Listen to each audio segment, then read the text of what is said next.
Peace and welcome to the culture right here on the Black Star Network. Happy Thursday, folks. Thank you so much for tuning in this afternoon. Folks, we got a lot of great conversations scheduled for you today. First up, we got to talk about some of the latest developments in the aftermath of Hurricane Ian as it has pummeled the state of Florida, and it looks like it's making its way to Georgia and the Carolinas. We'll bring you some of the latest details about what this massive storm has done to that part of the country. Also, can we talk about physician burnout? It is very, very real with all of these public health crises happening across the country.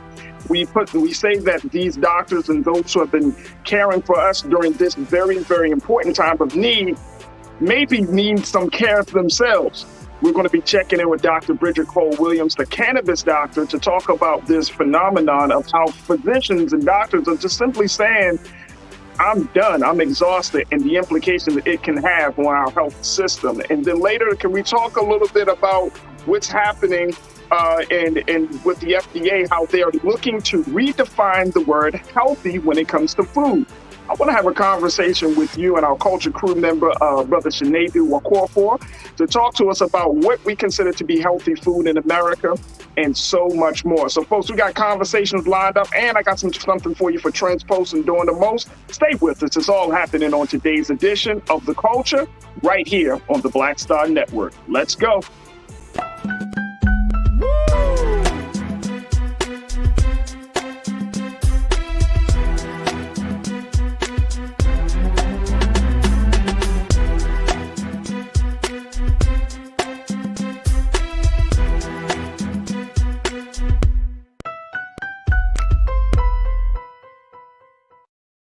All right, good afternoon and happy Thursday, folks, and welcome to the culture here on the Black Star Network. I'm your host, Farajii Muhammad. Thank you so much for tuning in, and I hope to hear from you as we are having some big conversations today. Make sure y'all join us online to be a part of our online culture crew. That's always got some great stuff to say. That's always providing their insight and analysis. And this is our way of connecting with you to make sure that you have a voice in these discussions just as much as I do and as much as our guests do. So very, very excited to hear from you about what you have to say about these various topics. And I'm super, super excited to have you joining me today. Big shout out to Black Star Network. As always, folks, as we continue to have these discussions, make sure you continue to show your support for Black Star Network financially and otherwise. You can go directly to our website at blackstarnetwork.com, where you can support Black-owned media that's telling our story, pleading our case, and most importantly, having conversations that are culturally relevant to where we are right now. So make sure y'all go to blackstarnetwork.com and show your support. All right, first up, let's talk about Hurricane Ian. If you're in the state of Florida, man, my heart and prayer go out to all of those who have been affected by this hurricane, a massive storm category that almost hit Category 5 levels across in that part of the country.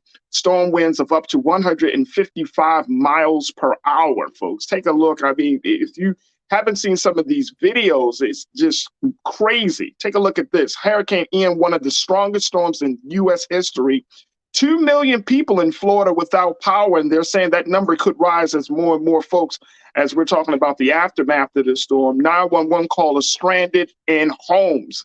I'm sure that by now, some of you probably have seen some of the videos on social media and in other spaces where you just see people trying to figure it all out, what to do. Homes flooded, businesses flooded, streets flooded.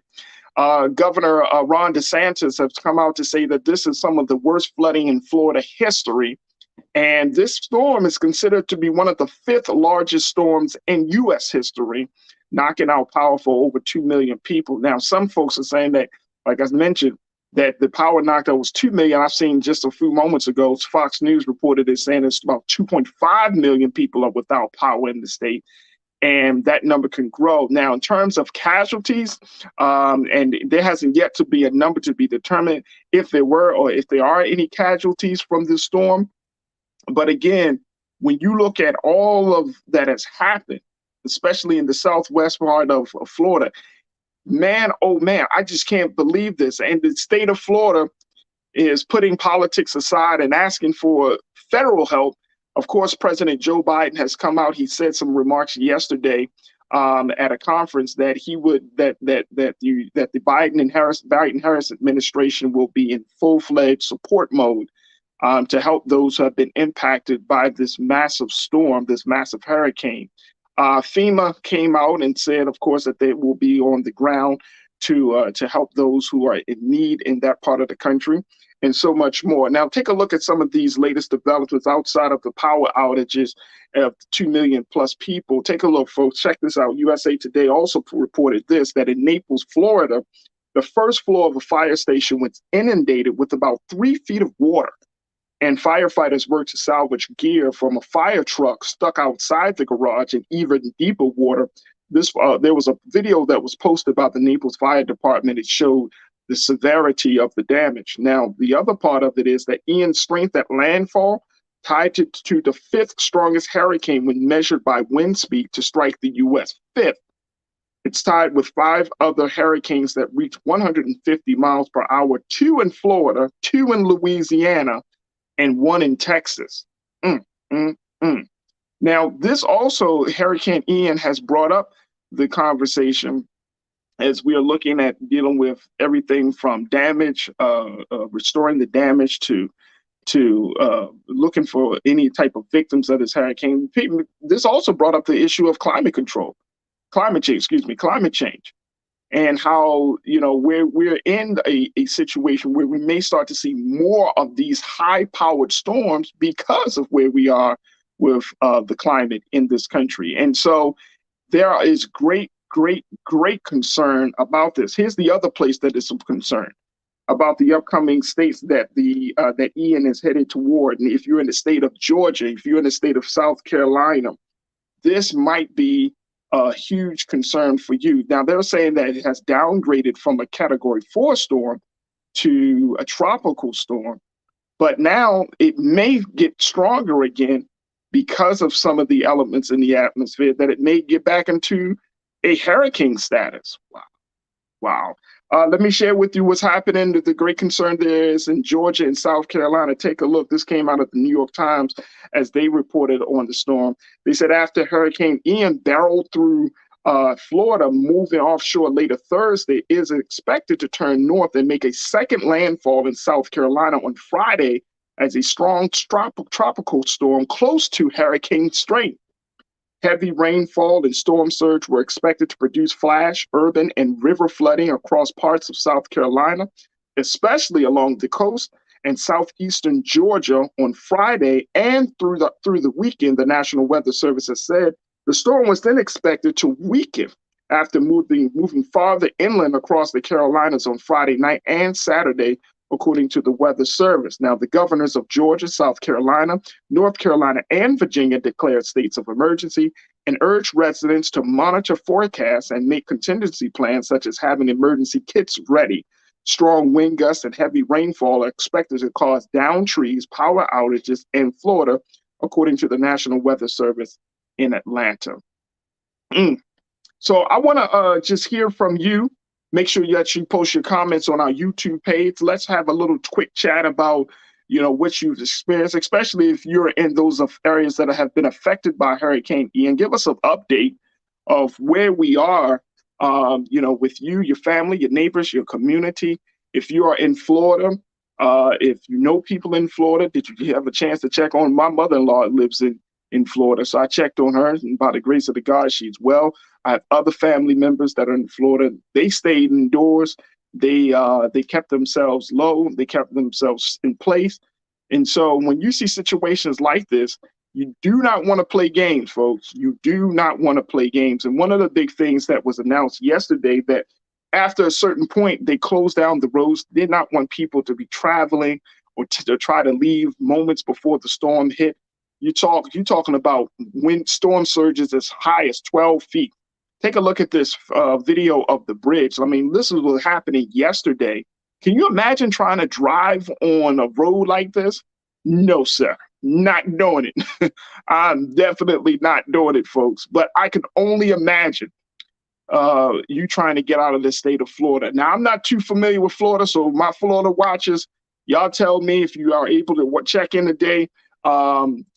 how the movement of traffic getting out of Florida or getting out of some of the the areas that have been affected by Ian, how that has been, it will certainly be good. All right, let me check in with you as you are posting your comments, and folks continue to post your discussion points in our YouTube chat, on our streaming page on YouTube, on our Facebook page. And I just want to get a quick update from all of you, hopefully, and my prayers go again out to the families, out to the communities. I really, really hope and pray that everyone stayed safe and they weren't, the casualty count stayed zero, because these storms are so unpredictable, folks, so unpredictable. And so we can talk about the politics and all of that stuff, but at the end of the day, when Mother Nature calls, when Mother Nature speaks, oh, you best to listen. We got to all stop what we're doing and listen. Lenora, you check it in first time as we kick off this part of the discussion today. Lenora, you said DeSantis will deny climate change, but he won't deny that help, which is much needed, but making this a political issue on all conservative TV. Let me tell you something. This is the poison. The poison is that we take a situation that we have no control over, folks. And this has to be this is like the gift and the curse of Mother Nature, right? We have no control over climate. We have no control over natural disasters. We have no control over the weather, right? And so it's a humbling thing just as much as a scary thing, because we don't have control of it. We can't politicize it. We can't say it's your fault, this person's fault, or that person's fault. Tell that to Mother Nature. And guess what? Mother Nature's going to be like, I don't care. You know what I'm saying? Like, at the end of the day, Mother Nature's going to do what she's going to do. But I hope it doesn't become a political thing. And to your point, Lenore, one of the concerns that I have is that, if this is going to be the kumbaya moment that the Republicans really cares about the people, I hope this is going to be a situation where we saw it with Katrina, where Black folks and marginalized folks in the community did not get the help that they deserved to get, were left stranded. They did not, they weren't a part of the rescue efforts there. I hope that's not the case. I hope that's not the case. And I hope it doesn't get political. I hope it doesn't get political. If it does become political, it shows us where we are in this country, which would be a sad state of affairs. Lenore, thank you so much for your points. It's truly appreciated. All right, Shalinda, let's see what you got to say. You said a CEO in Florida told employees that it was a nothing burger and told them to man up and come to work. Shit. What?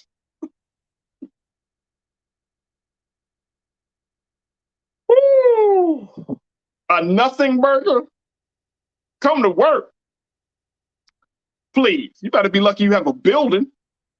If you got a building. I don't know. Hey, Shalendi, tell me what part of Florida this CEO was had a business at. And I'll tell you, if you still got a job come Friday. What? Craziness. Absolute madness. Wow. Conscious thought. Good to hear from you, bro. You said Mother Nature is never to be played with. How about that? How about that? How about, I'm telling you, this is the beauty of nature, right? You think you're in control of a situation until you come in contact with a force that you don't have no control over. That's when you realize, yeah, I'm a part of this I'm a small part of an ecosystem. Small part. Good point, Conscious Thought. Thank you so much. Brother Damon, you said Mother Nature is undefeated. Facts. We always say the internet. Nope, it's Mother Nature. It is absolutely Mother Nature. Corinna, good to see you, hear from you, sis. Thank you so much. You said, hey, Culture Crew. You said, I feel for the folks on the west coast of my state and grateful South Florida was spared. All right, good to hear that update. August just made 30 years since Andrew, and I'll never forget that storm. Oh, my gosh, yeah. Corinna, you're right. It's been 30 years. Wow, I remember that storm. I remember, 30. Yeah, I was a little boy. Yeah, that storm, that would have been 92. Man, massive storm, massive storm. You're right. And good. And I'm glad that South Florida was spared. I heard that there was some that people in Miami, Tampa.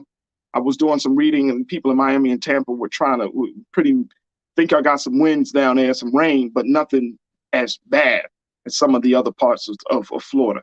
Corinna, thank you so much for that update. Rashida Guest, you just said nothing burger, just like 9/11 at the World Trade when the bosses told those people to go back upstairs. Please, please. We ain't gotta talk about that. It's very simple.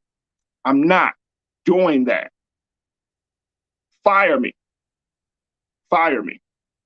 David McNulty, you checked in and said, tell the CEO to go for a walk on the beach or off a long pier. How about that? How about tell him to walk down that little highway we just showed video of. Say, let's see if this is boy. Let me tell you, and then some of us, it's crazy, right? This is part of the culture though. We look for some of us look for clips of weather people and reporters out there in the storm, reporting on the storm, getting hit by debris. I saw one video, man he was reporting for the National Weather Channel, and he's out there. I mean, the man is trying to do his job, right? Next thing you know, this big tree branch just comes across, pow, hit him knocks him straight off the feet. Boom, he gets down. He come right back. Yeah, Jim, I'm all right. It's windy out here. Like, bro, we know it's windy. Like, we know it's windy. The man in the studio said, "Hey, come on in. Just come back in. Don't even. We'll have a conversation. Get in, because you trying to do something impossible. You trying to be in a place that you shouldn't be, which is in a storm. You know what I mean? Never understood that. Look, after all my years of media, folks, I never understood why folks will go out there to do that level of reporting. Like, nah, I'm not reporting on that. It's raining outside. It's windy outside. There's a storm. Back to you."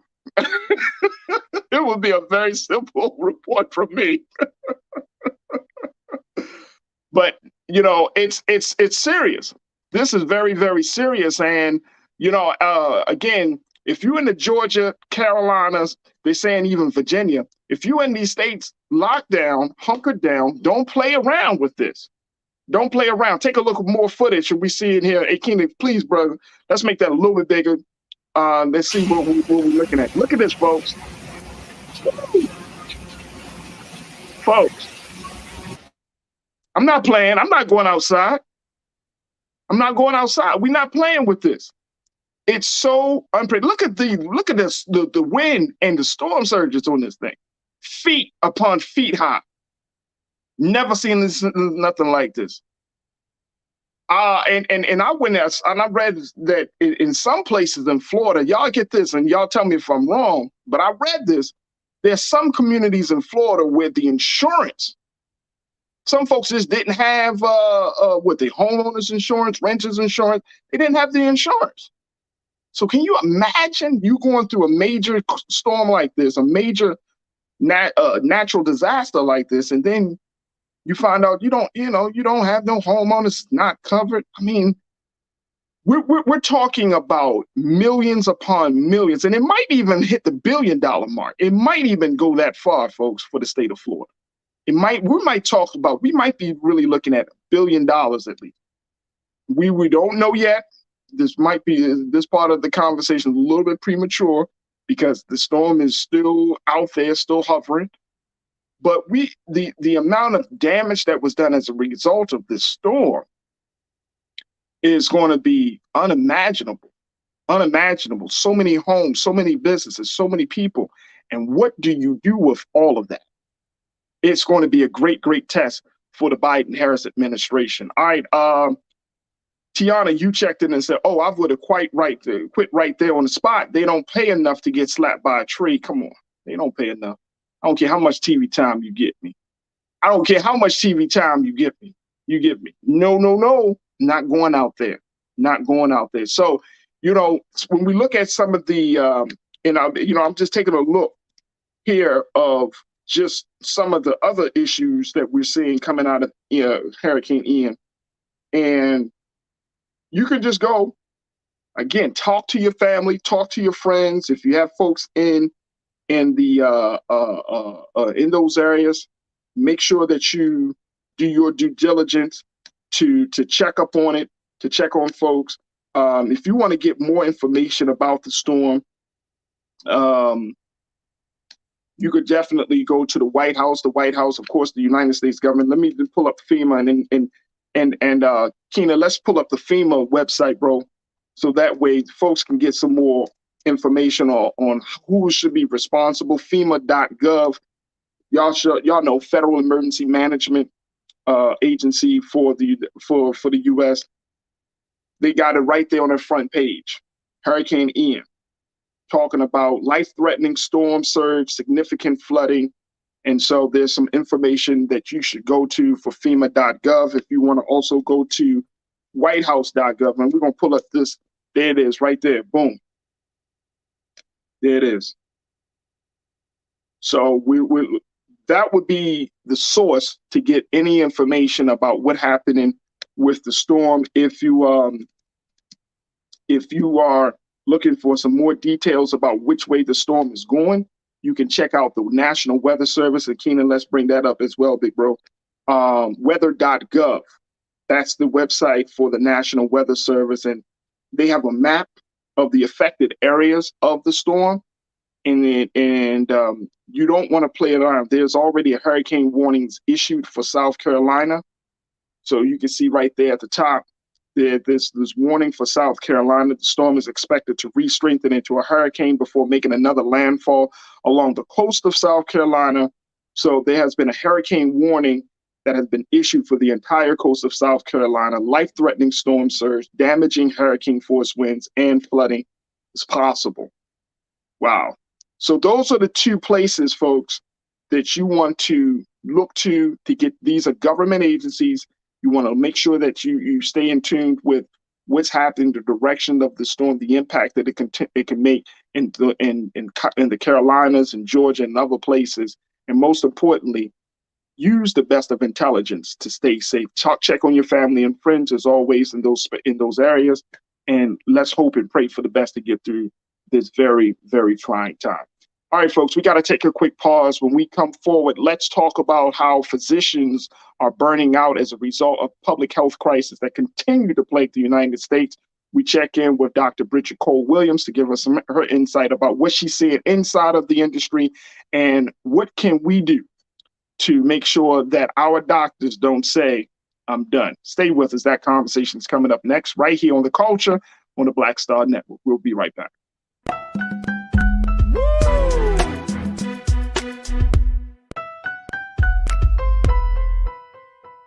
Hatred on the streets, a horrific scene, a white nationalist rally that descended into deadly violence.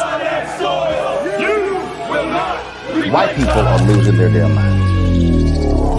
As an angry pro-Trump mob storms the U.S. Capitol, we've seen shootings. We're about to see the rise of what I call white minority resistance. We have seen white folks in this country who simply cannot tolerate black folks voting. I think what we're seeing is the inevitable result of violent denial. This is part of American history. Every time that people of color have made progress, whether real or symbolic, there has been what Carol Anderson at Emory University calls white rage as a backlash. This is the rise of the Proud Boys and the Boogaloo Boys. America, there's going to be more of this. Here's all the Proud Boys, guys. This country is getting increasingly racist in its behaviors and its attitudes because of the fear of white people. The fear that they're taking our jobs, they're taking our resources, they're taking our women. This is white fear.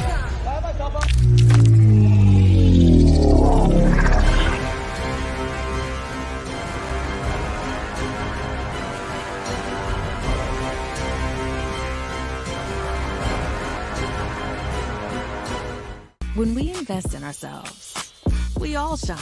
Together, we are black beyond measure. When you talk about blackness and what happens in black culture, we're about covering these things that matter to us, speaking to our issues and concerns. This is a genuine people-powered movement. There's a lot of stuff that we're not getting. You get it, and you spread the word. We wish to plead our own cause too long have others spoken for us. We cannot tell our own story if we can't pay for it. This is about covering us. Invest in Black-owned media. Your dollars matter. We don't have to keep asking them to cover our stuff. So please support us in what we do, folks. We want to hit 2,000 people, $50 this month, raise $100,000. We're behind 100,000, so we want to hit that. Y'all money makes this possible. Checks and money orders go to P.O. Box 57196, Washington, D.C. 20037-0196. The Cash App is $RM Unfiltered. PayPal is R Martin Unfiltered. Venmo is RM Unfiltered. Zelle is Roland at RolandSMartin.com.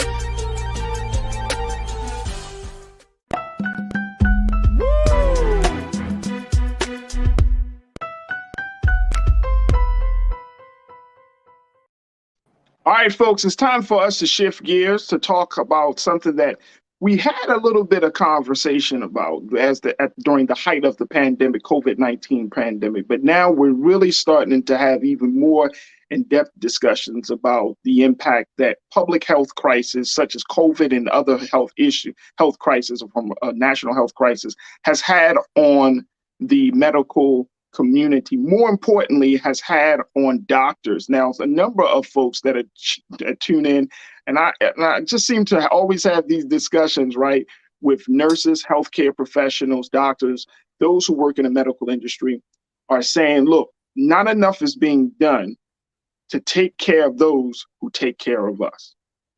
I'm going to say that again. Not enough is being done to take care of those who take care of us. So today we wanted to look at a new survey that was just reported on, where it says this, and take a look at this, folks. This is talking about physician burnout being at has reached distressing level, according to a new research. They found this.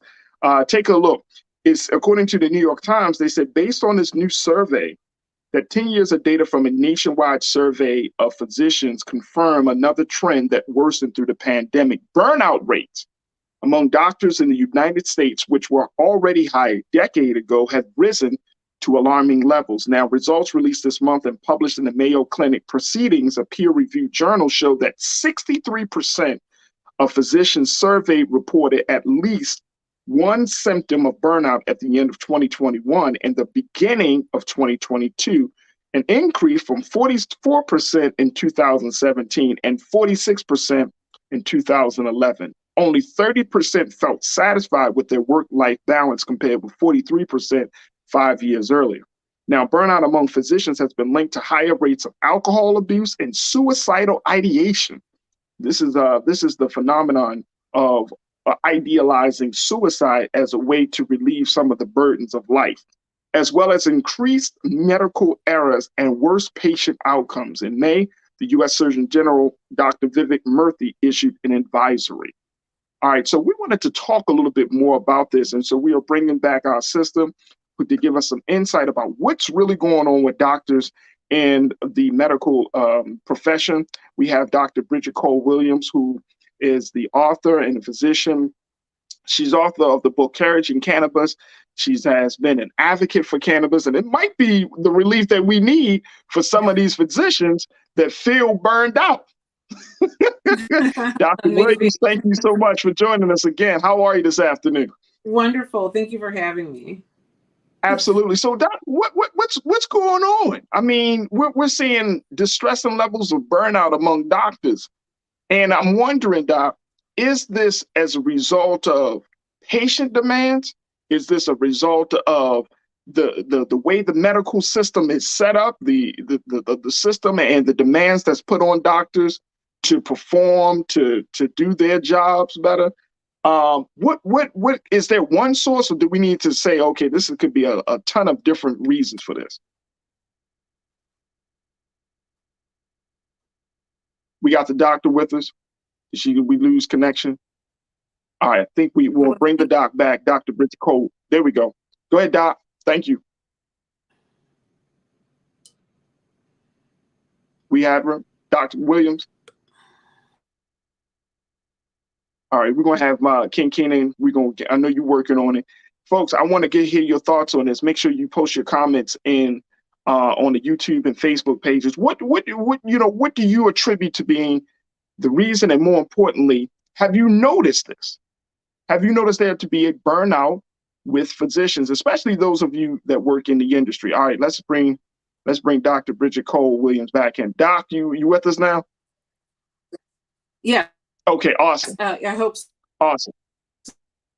You can hear me. We just have a little bit of it sounds like a little, at least over the last 20 years, an accumulation of issues that have happened over the last 20 years with patients' demands, the healthcare system demands. We have an issue where there are more and more medications, more and more research, decreased compensation for the physicians. We have really bad PR. People don't trust the health system and they don't trust their doctors anymore. And when you look at what COVID added to this, it only led to more and more problems for us. Physicians have always had a higher rate of suicide than the average population. And if you look at how the system has changed over the last 20 years or more, this is an issue that we need to address. Physicians are leaving in droves, patients are leaving in droves, and we need to find something that brings our healthcare system back to a healthy place. So what does that? So how is that relieved?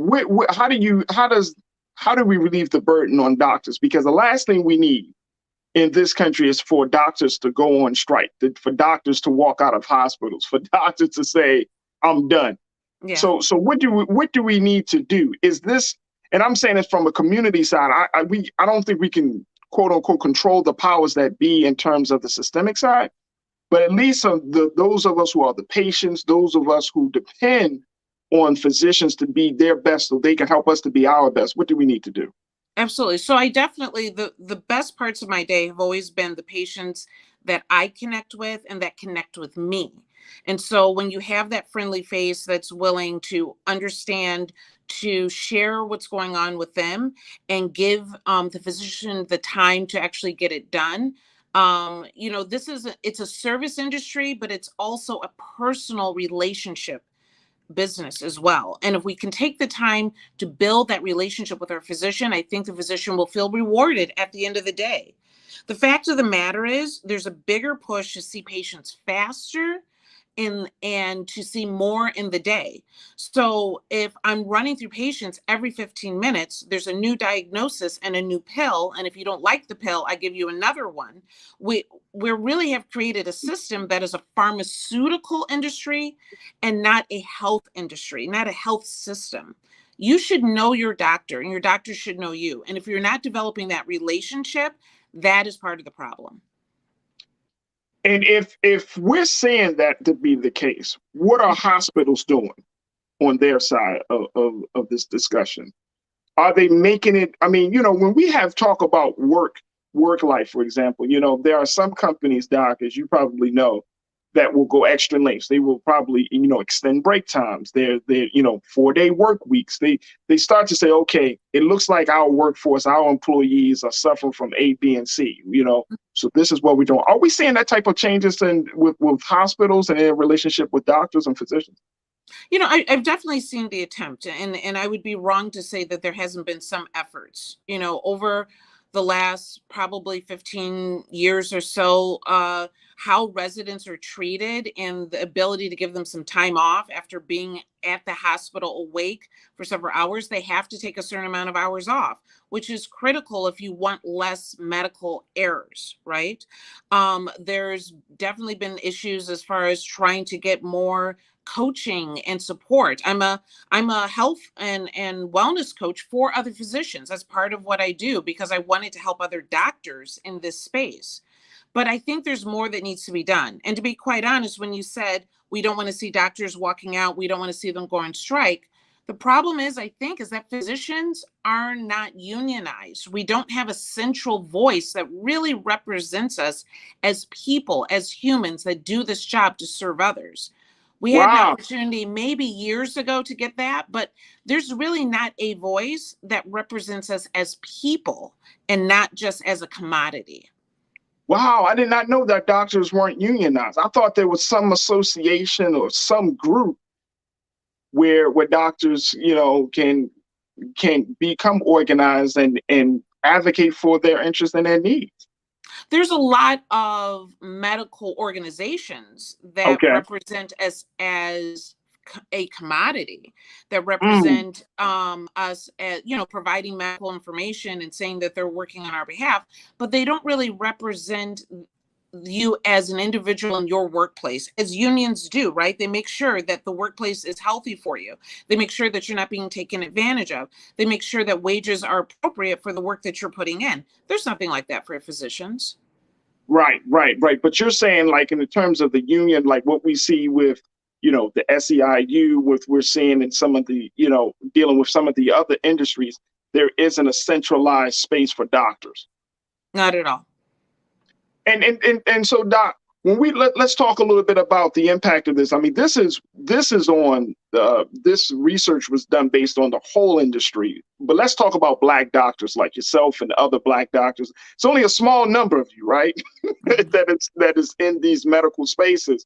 So how are Black doctors handling all of the changes, whether it's coming from the public health side of like a COVID-19 to even the institutional racism side that we see that Black doctors like yourself and others still have to combat each and every day? What is the level of burnout? And before you answer this question, I want to throw this other quote up there because I want to give people a better understanding of what this means to have burnout. Take a look at this, folks. Burnout, now, according to, now I'm just going to try to read through this very quickly. According to the idea of burnout has become ubiquitous. The condition has a definition in medical literature. According to, let me see here. Yeah, the Maslow Burnout Inventory, first published in 1981, measures burnout on 3 dimensions: emotional exhaustion, depersonalization from work, and sense of personal accomplishment. I'm going to go through that again. Emotional exhaustion, depersonalization from work, and sense of personal accomplishment. In 2019, the National Academy of Medicine released a 312-page report on physician burnout, carefully laying out the current understanding of the issue and steps that people in the medical profession could take to address it. Dr. Shannafeld, who helped write the report, said that evidence suggested that many doctors' dissatisfaction with their work could be caused by an incongruence between what they cared about and what they were incentivized to do by the healthcare system. Wow. Yeah. Wow. So you got emotional exhaustion, you're feeling disconnected from your work and sense of personal achievement. And then to add to that, you're in a moral dilemma, it sounds like, Dr. Cole. Dr. Bridget, you're in a moral dilemma between what you think is important, what you should be caring about, versus what the system said, no, what we need to care about is the bottom line. I'm watching the show The Resident right now. My wife and I have been binge watching the show The Resident. And this just opens my eyes to the business of care. Absolutely.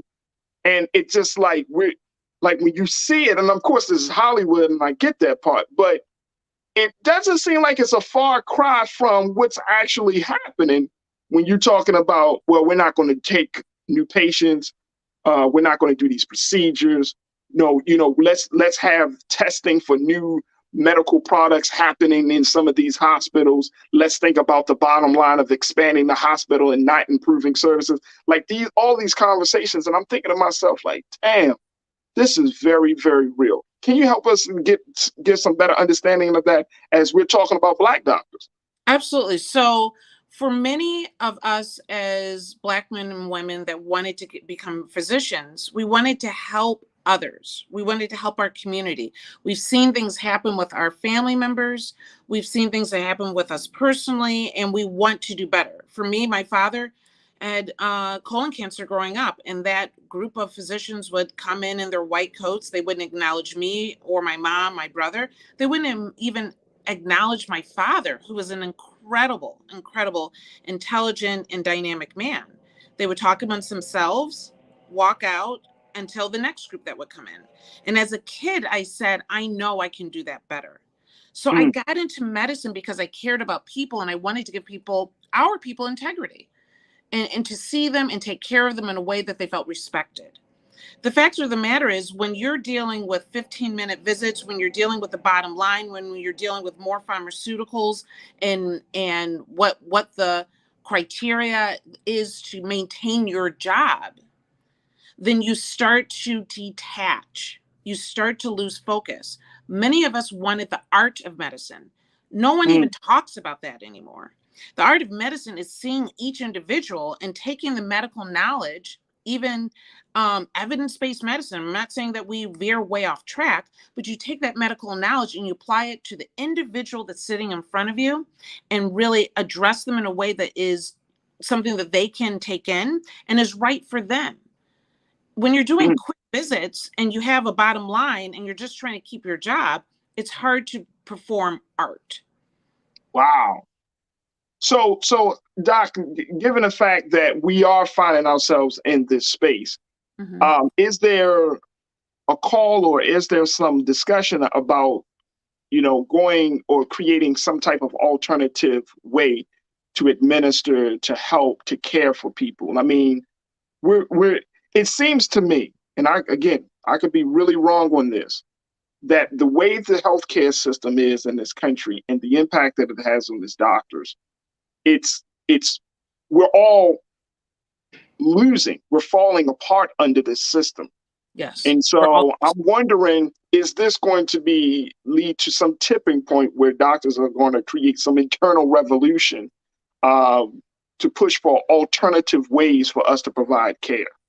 So I would love, I don't think it's happening in the moment. I hope for that. What I think you see is physicians leaving and going into taking their MD and their DO degree and becoming functional medicine and integrating neuropathic medicine, becoming business owners again, which was a big part of being a physician, 100 years ago, that we are leaving and finding more holistic options that give us more ability to perform medicine the way that we would like to do it, that we are seeing patients and seeing them in a new light. And those patients are gravitating towards that, getting out from under the insurance companies and having fee for service, simply because it's more actually affordable many times for the patient. You're not paying this regular fee that you never use, right? Yeah. And they're seeing patients in a way that is satisfying for the physician as well as for the patient.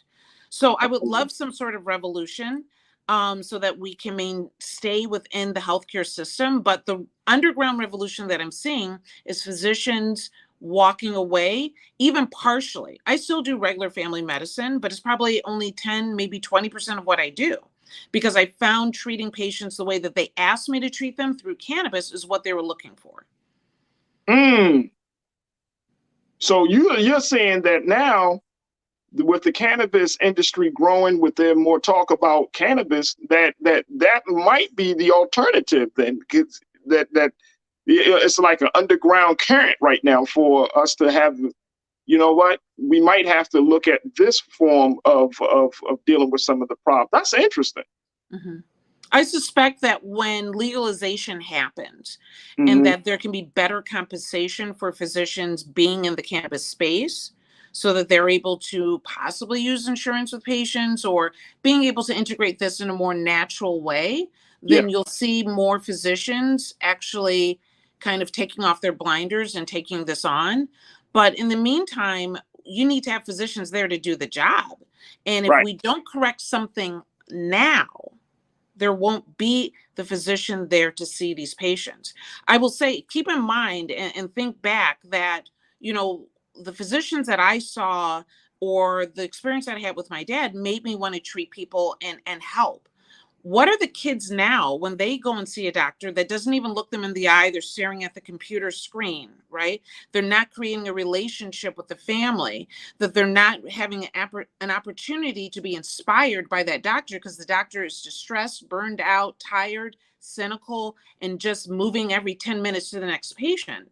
What type of new physicians are we creating? Because we're not inspiring a new generation of physicians that will care about patients.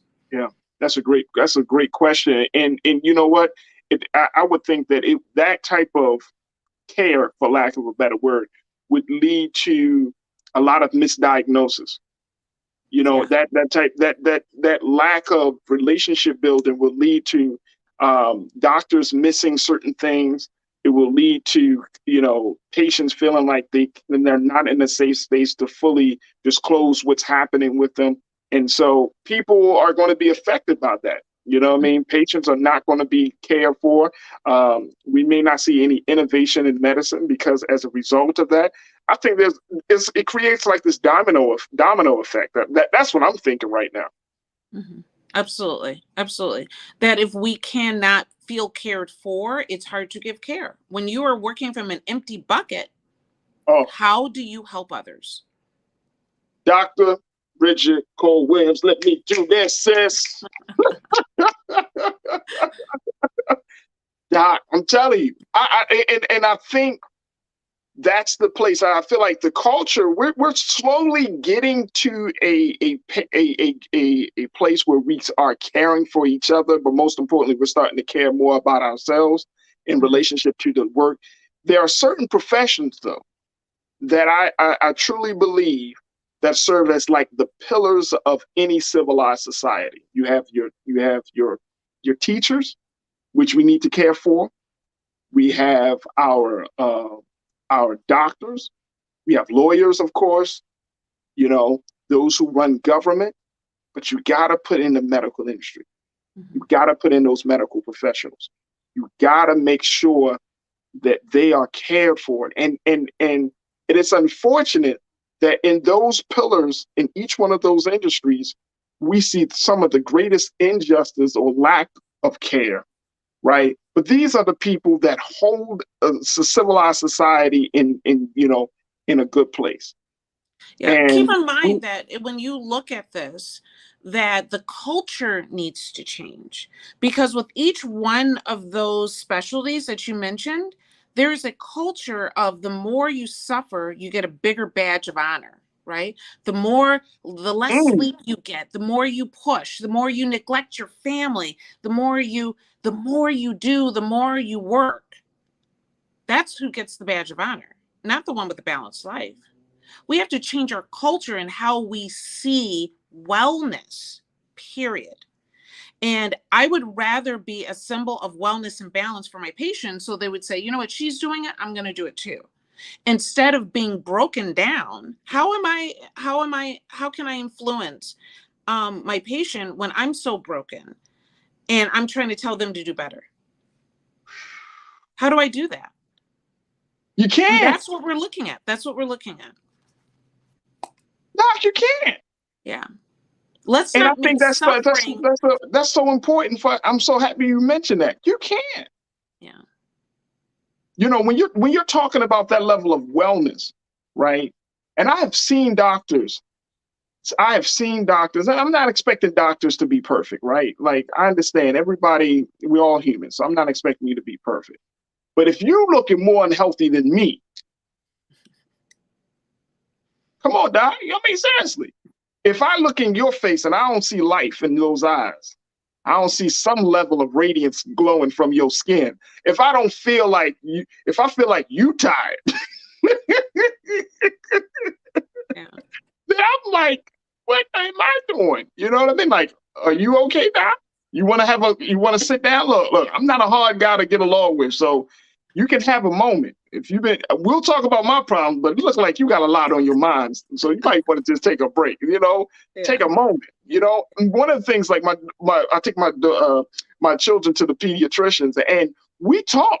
I mean, I know him. So I talk to him about family, talk about things that's happening. And I can just literally see, Doc, where when I talk to this man, it's like he gets to just 5 minutes just to kind of relieve just some burden, you know what I mean? And we laughing and we talking and we sharing and we building the relationship. And I'm like, it's okay. Like I'm telling the doctor, it's okay. That's where we are. And God bless you for being that person, because you're adding a little light to that man's life. Yeah. And when you talk about the cannabis industry, right? And I know that there are bigger conversations, but I haven't really heard about those doctors who are advocating for cannabis to be used as part of our medical, medical treatments and medical plans in this country in mass. Like talk to us. What would be the benefit of this industry or the benefit of cannabis to, as we're looking at a system and looking at a phenomenon of doctor burnout, physician burnout? How would cannabis help in a situation like this? The thing is that cannabis can help eliminate some medications for your patient. So you would be doing the work of helping patients get off of some meds as opposed to adding another.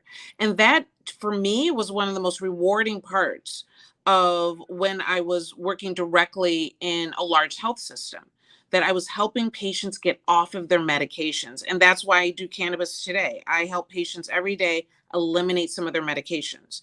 It also can be incredibly empowering for their patient, for the patient. So instead of me just giving another pill and that you have really limited sometimes information about what's going to happen and how this works, I empower you to use cannabis in a way so that you know what your body needs, how to respond to it.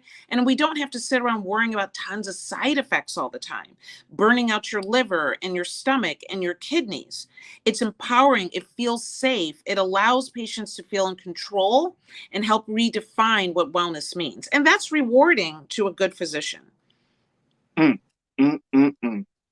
Doc, you stating the case very strongly here. Let me just share with you what some of our culture crew members are saying as we're having this discussion. It's a lively discussion happening on YouTube and Facebook right now. And folks, I always appreciate y'all joining me.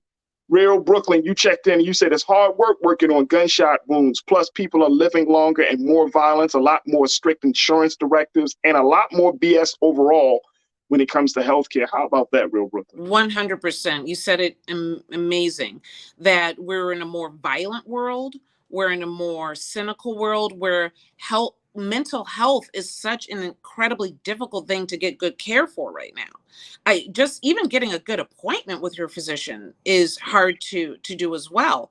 And so what happens? Those people end up in the ER because they put off their healthcare. They can't get an appointment. And to be an ER physician now, it's a hard job. It's a hard job. And when you're looking at the insurance, and everyone's walking into that situation stressed. The physician's stressed, the patient's stressed. They don't know what type of bill they're going to get at the end of this. And they don't even know if they're going to get quality health care when they're there.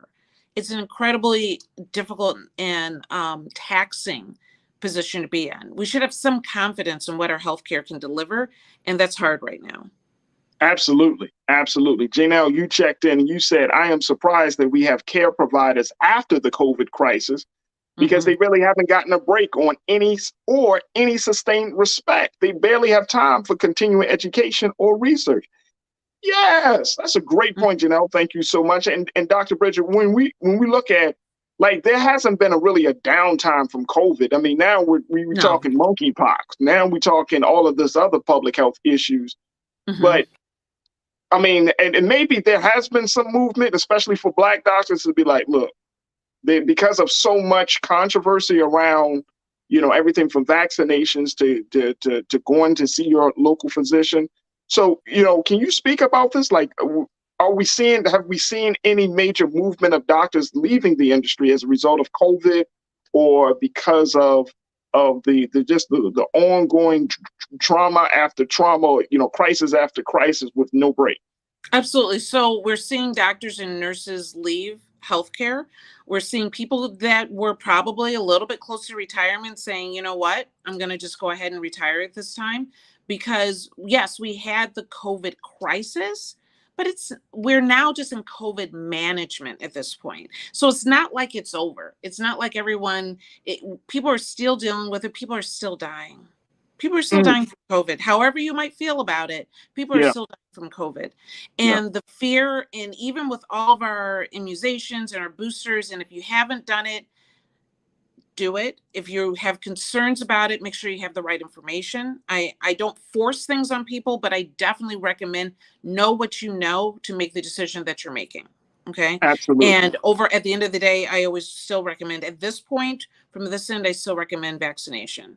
And so when you're looking at all of this happening over and over and over again, no, there hasn't been an opportunity to recover.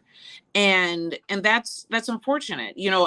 People often treat the medical community like it's military, but military have, service, and then they have a break, and they do service again, and they have a break. There's no break. A week's vacation is not a break.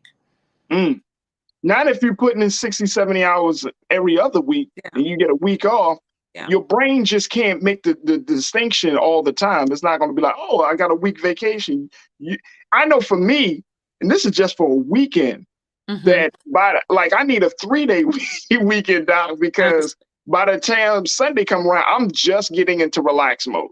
Yeah. If you're looking at the people that are in the heart of intense medical management, there needs to be a tour of duty.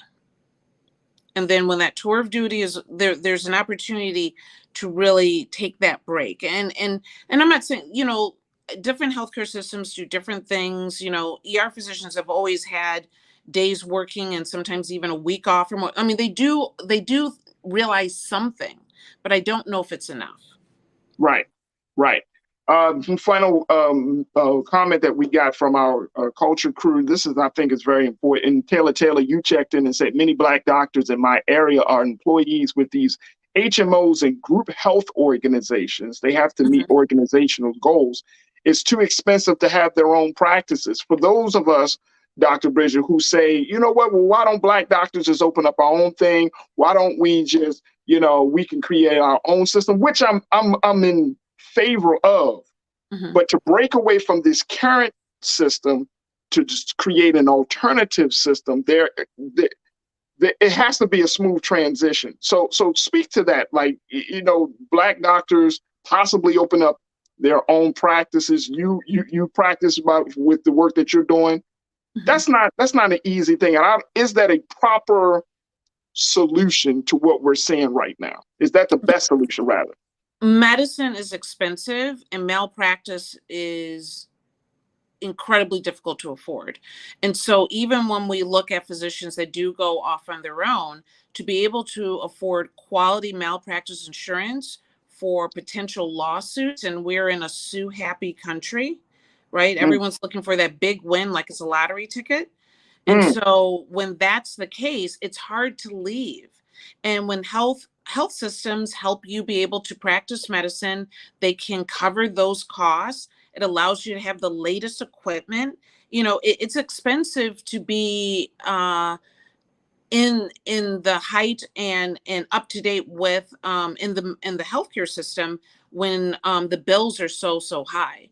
So I love the idea that there are practices that are Black owned, and definitely there are practices that are.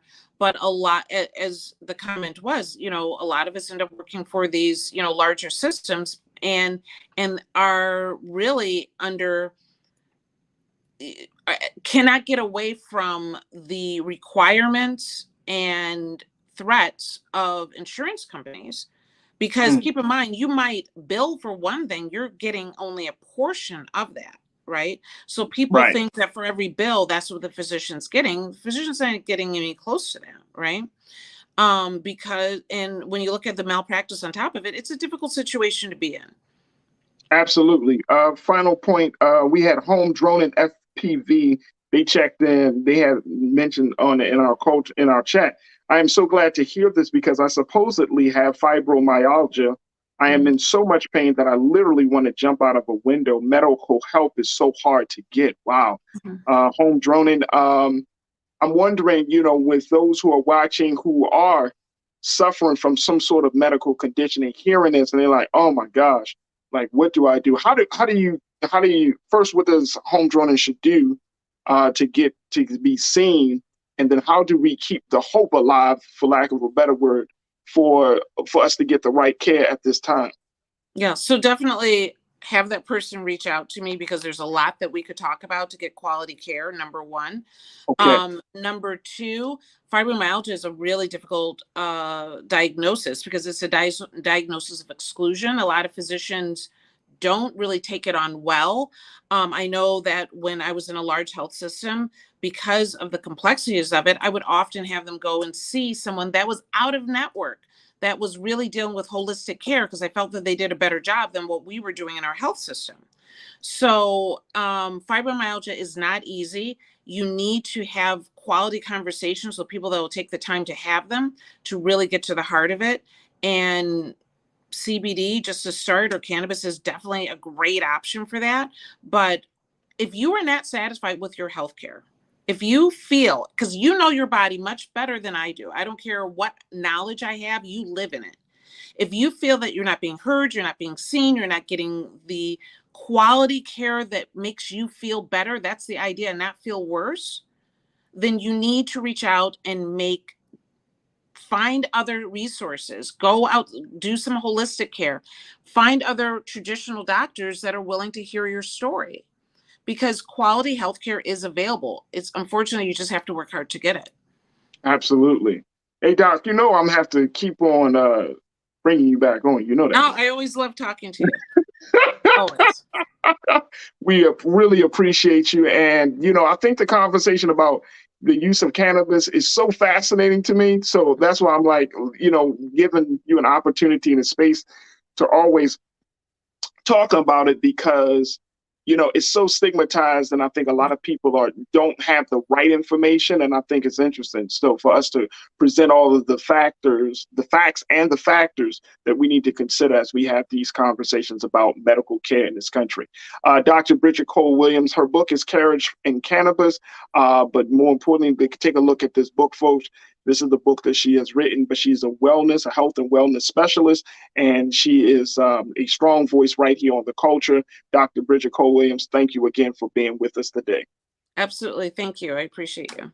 Absolutely. Absolutely. All right, folks, we got to take a quick pause. When we come forward, let's have a conversation about health and wellness. But let me share with you what the latest word is coming from the Food and Drug Administration about how they're looking to redefine the word healthy in our foods. We'll have that discussion up next. And then later, we're going to talk about how you can be courageous in your life in different ways. We'll be checking in with some authors about a new book that you definitely don't want to miss out on. So stay with us. A lot coming at you in the second hour of The Culture right here on the Black Star Network.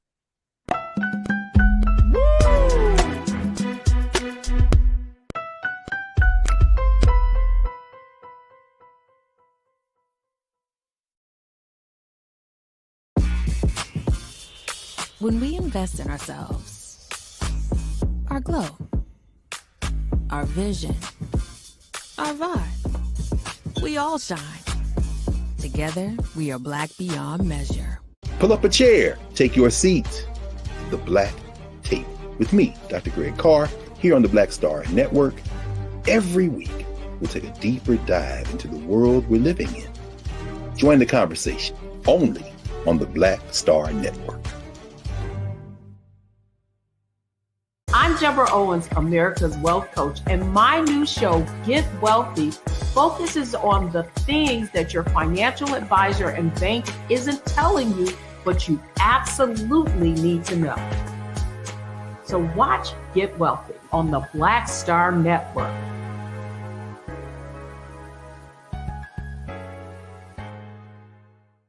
Hi, I'm Dr. Jackie Hood Martin, and I have a question for you. Ever feel as if your life is teetering and the weight and pressure of the world is consistently on your shoulders? Well, let me tell you, living a balanced life isn't easy. Join me each Tuesday on Black Star Network for a Balanced Life with Dr. Jackie. We'll laugh together, cry together, pull ourselves together, and cheer each other on. So join me for new shows each Tuesday on Black Star Network, A Balanced Life with Dr. Jackie.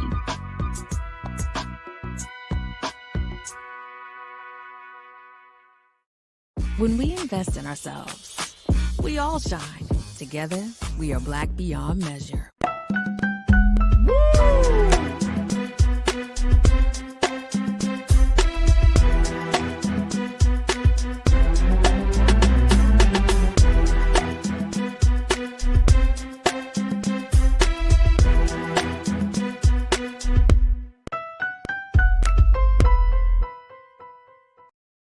Folks, welcome back to the second hour of The Culture right here on the Black Star Network. Thank you so much for tuning in. Big shout out to Dr. Bridget Cole-Williams who checked in.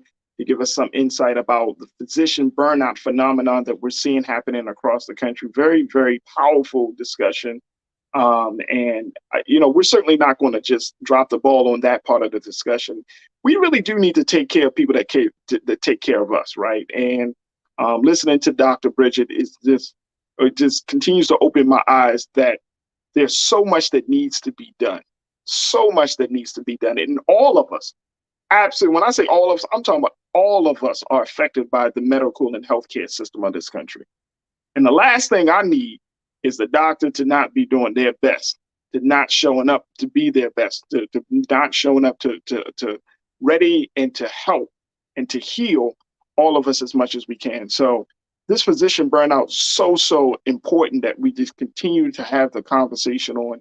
And I'm really thankful that Dr. Bridget Cole-Williams took some time out of her schedule to be with us today. And I hope you enjoyed that segment as well.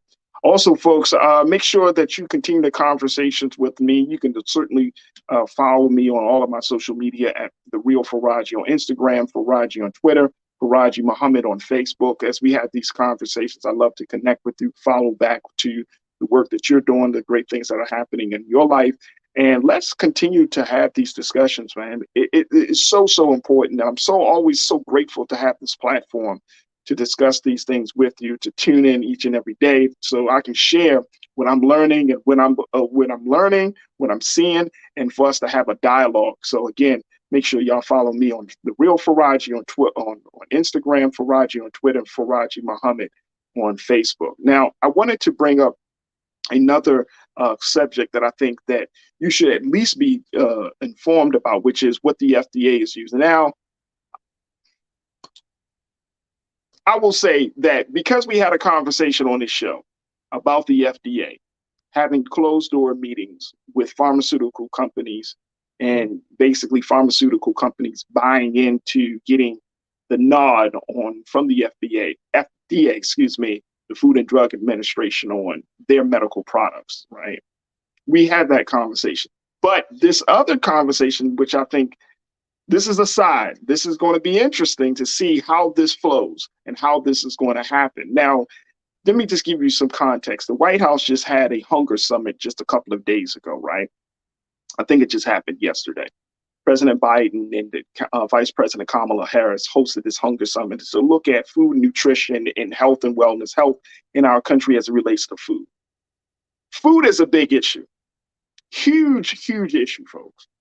If we don't have a very, very real conversation about food, because food, and it's interesting, and this was brought up to me years ago, that we don't have an agency to just look at food. We have an agency that looks at food and drugs. And it's interesting that both of those things are under the one house.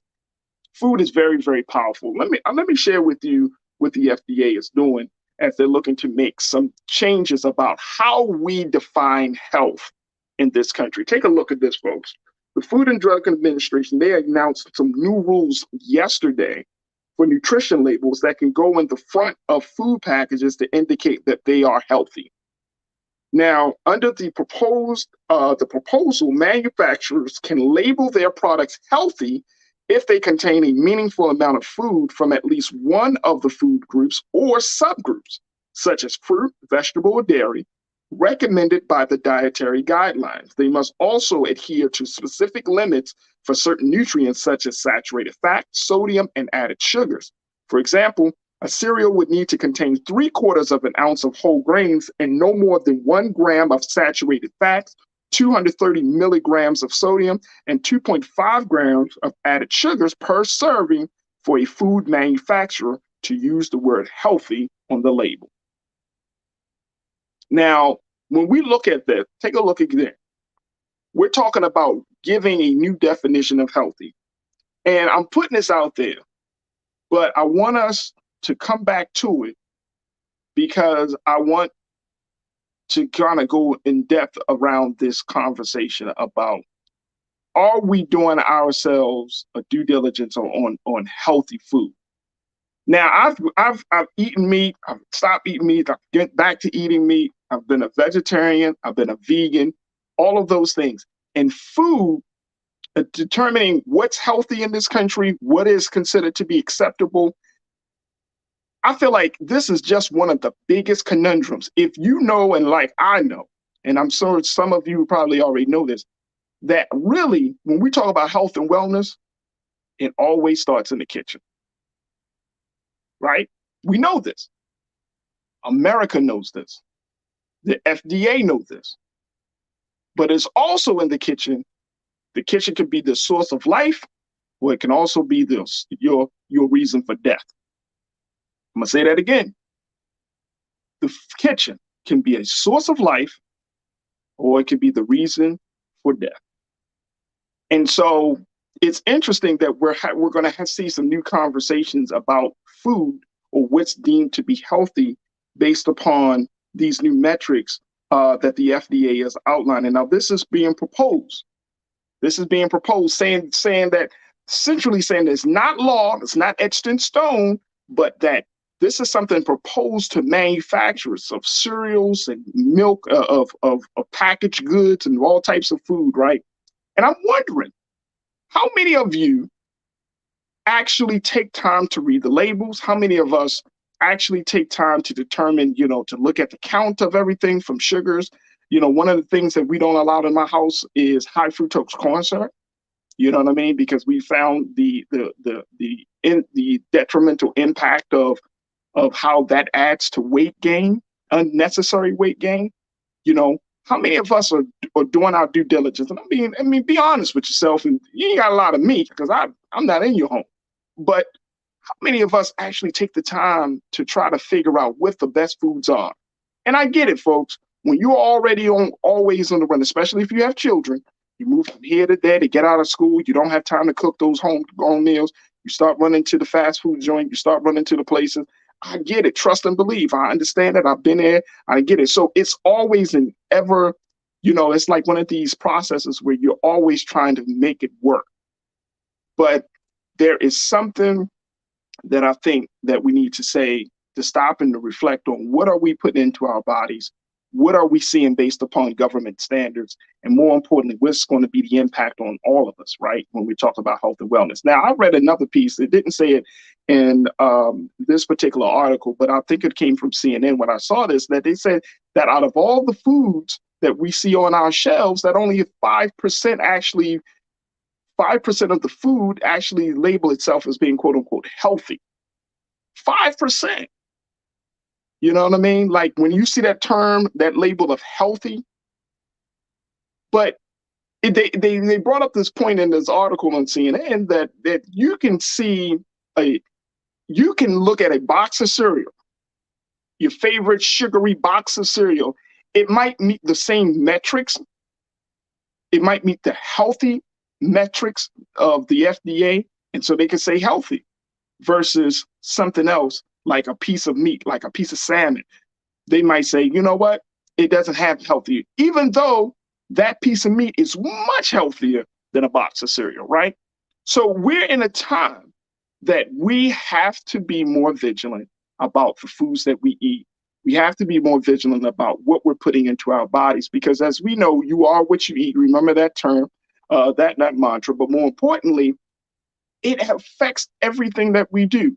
Especially, and here's the thing, folks, here's the pushback that I see, especially within our community, that it takes Black folks so long to move in a different dietary direction when it comes to everything from veganism, vegetarianism, lactose intolerance, being gluten-free. We seem to be so slow on moving into a different dietary direction. And I think it's killing us. To say it bluntly, it's killing us. We hold on to food. And I think that it is important that we're going to try to do our best to try to get a dietitian on it, because we know that the relationship that one has with food, that you have with food, that I have with food, it's not just about being hungry, physically hungry. There's something else to it. There's an attachment, emotional attachment, psychological attachment. And so there has to be a conversation about healthy foods. All right, let me hear your thoughts on this very quickly, because folks are checking in. I would love to hear what you say. Fraternal House, you checked in and said, how many black women still fry with Crisco? I'm not even going to put that on black women, because that's how many brothers, how many black people still fry with Crisco. I remember growing up eating King syrup. Y'all remember that? I don't know if y'all remember that, but in Baltimore, King syrup was king. That thick molasses that was like high fructose corn syrup, putting it on pancakes, putting it on your waffles. You know what I'm saying? And when I think back on that, that was not good. It just wasn't good. It tastes good at the time. But I'm saying, to the health and wellness, when you think about obesity, when you think about digestive issues, when you think about overall energy, that wasn't good.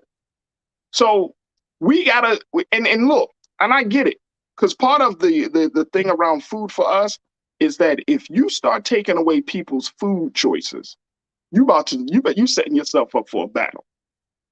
People are willing to throw blows for some ribs.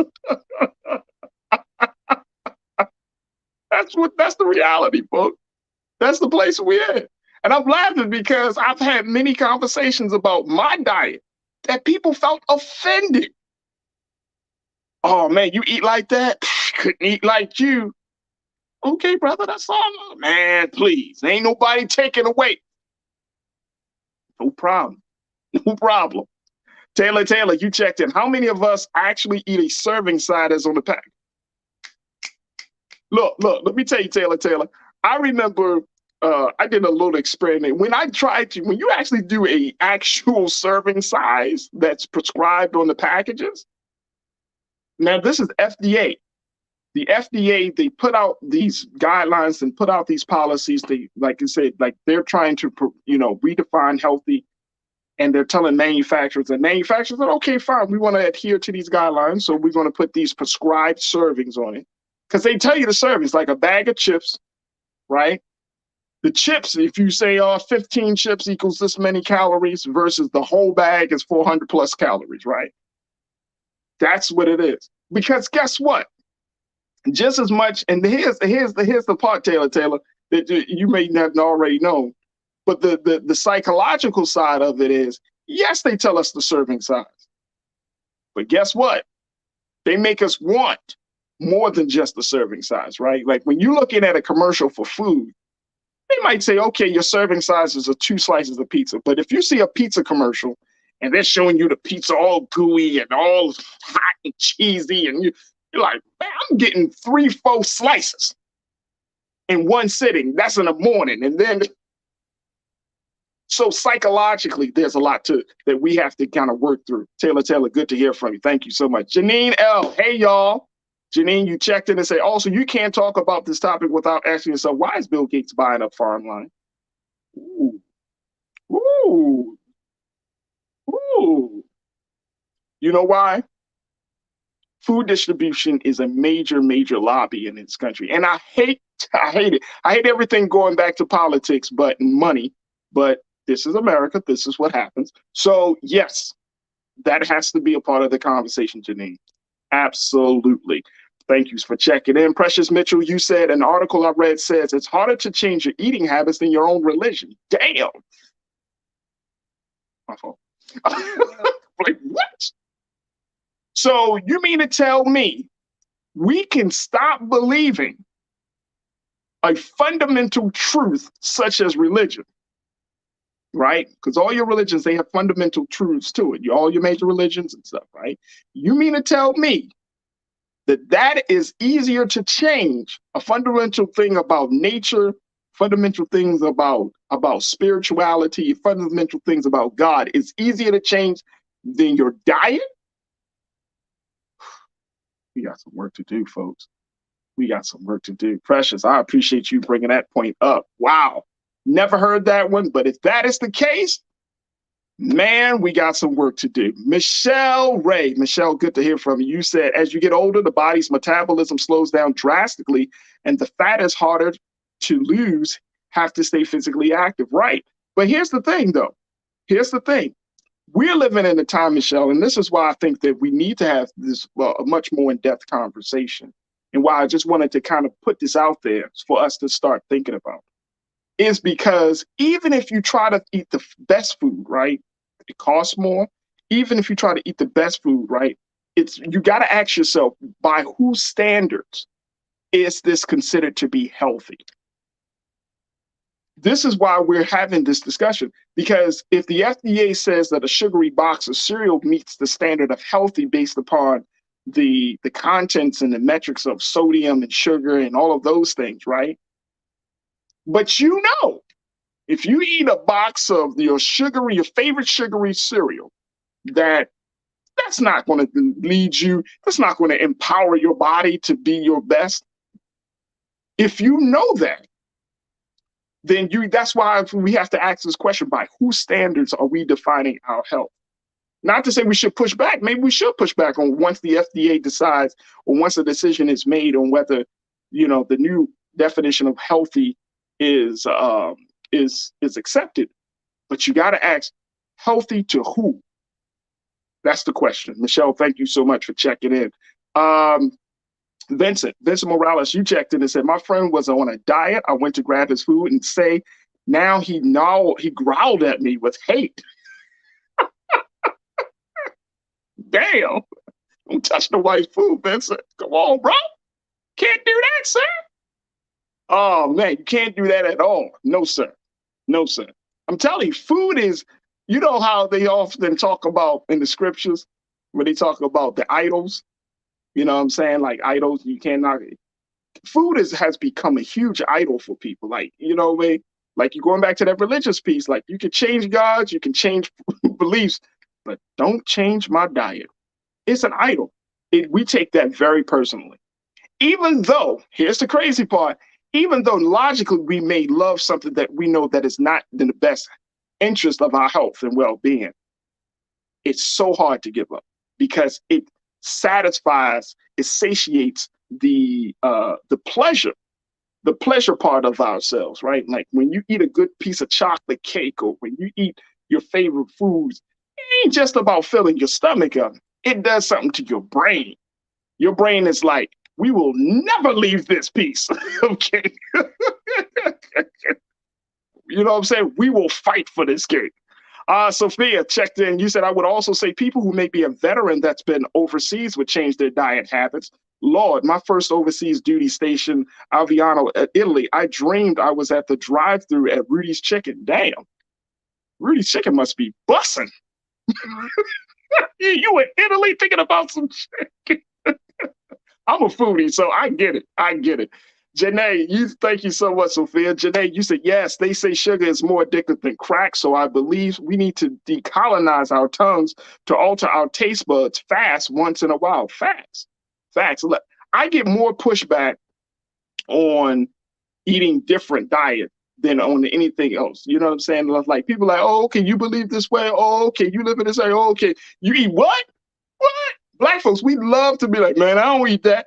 And let me just tell you, if you are working in the restaurant industry, working in the food industry, look, let me tell y'all something. To shift gears on gluten-free, vegan, vegetarian, lactose, it's not that big of a deal. I mean, it's not going to cost you that much. You're going to get that money in return with a little switch of the type of flour that you use, or the type of milk that you use, or anything like that, type of cheese that you use, right?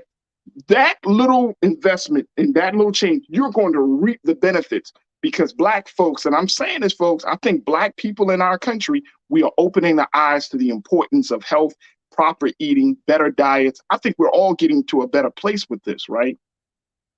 I really do. But we in our community, we have to not be so resistant to offer something to accommodate these different dietary needs that we have. All right. And you're right. Sugar is like crack. Charlene, Thank you for checking in. Charlene Frazier, you said some foods and tastes are addictive. Self-discipline is a power player in eating right to stay healthy. Facts. Ain't that the truth? Isn't that the truth? Oh my gosh, yes. But you gotta, again, it's about changing our palates, about opening ourselves up. You can't eat fast food all day. Y'all know, come on, man. Y'all, we grown folks here. You know the fast food stuff don't do well on your stomach. Stop it. Stop it. Y'all know it. You know them fast food joints, you probably be like, you tell yourself, you try to trick your own self thinking that it's not affecting you. It affects you. I'm tired of lying to myself. No, dog, it affects me. I can't eat certain food. I can't go to this place. It affects me. At this point, we're trying to stay healthy. I'm not trying to be broke down because of a burger or because of some tacos or because, no. And where you get your food says a lot. If the place is not clean, if they don't value changing gloves, cleaning the utensils, cleaning the space, what are we gonna do? What are we gonna do? We can't keep eating this madness.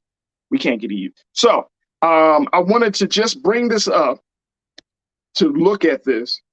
And the FDA in this piece that the Washington Post posted, I'm going to just throw this up there very quickly, then we're going to take another quick pause.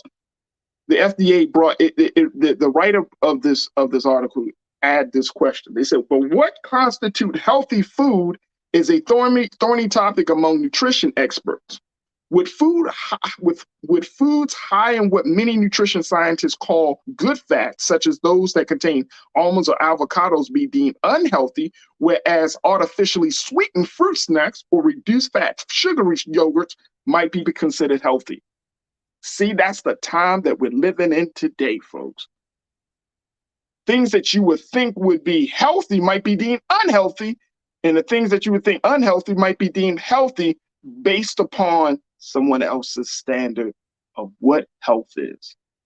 We got to have a much more deeper conversation, but I'm just letting you know there is a conversation that's happening in Washington right now to determine what is healthy, what is not healthy, and what's nutritious and what's not nutritious. And at this point in our culture and in our consciousness and knowledge, we have to say, am I going to accept somebody else's standard, or I'm going to reject it and do what I think is best? Good guidance. And that's based upon good guidance. All right, folks, we got to take a quick pause. When we come forward, let's talk a little bit about how we can be much more courageous and having uncomfortable conversations about racism. We're going to be checking in with two women who wrote a book called Courageous Discomforted. We're going to be checking in with Shatira McBride and Rosalind Wiseman to talk to us about their new book. Stay with us. That discussion is up next here on The Culture, right here on the Black Star Network.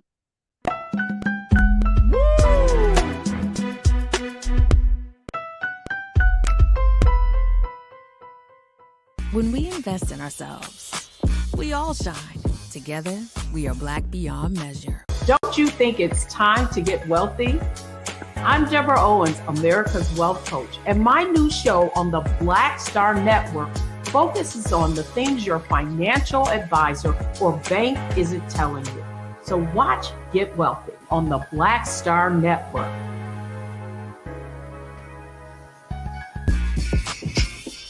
When we invest in ourselves, our glow, our vision, our vibe, we all shine. Together, we are Black beyond measure. When you talk about blackness and what happens in Black culture, we're about covering these things that matter to us, speaking to our issues and concerns. This is a genuine people-powered movement. There's a lot of stuff that we're not getting. You get it, and you spread the word. We wish to plead our own cause. Too long have others spoken for us. We cannot tell our own story if we can't pay for it. This is about covering us. Invest in Black-owned media. Your dollars matter. We don't have to keep asking them to cover our stuff. So please support us in what we do, folks. We want to hit 2,000 people, $50 this month, raise $100,000. We're behind 100,000, so we want to hit that. Y'all money makes this possible. Check some money orders. Go to P.O. Box 57196, Washington, D.C. 20037-0196. The Cash App is $RM Unfiltered. PayPal is R Martin Unfiltered. Venmo is RM Unfiltered. Zelle is Roland at RolandSMartin.com.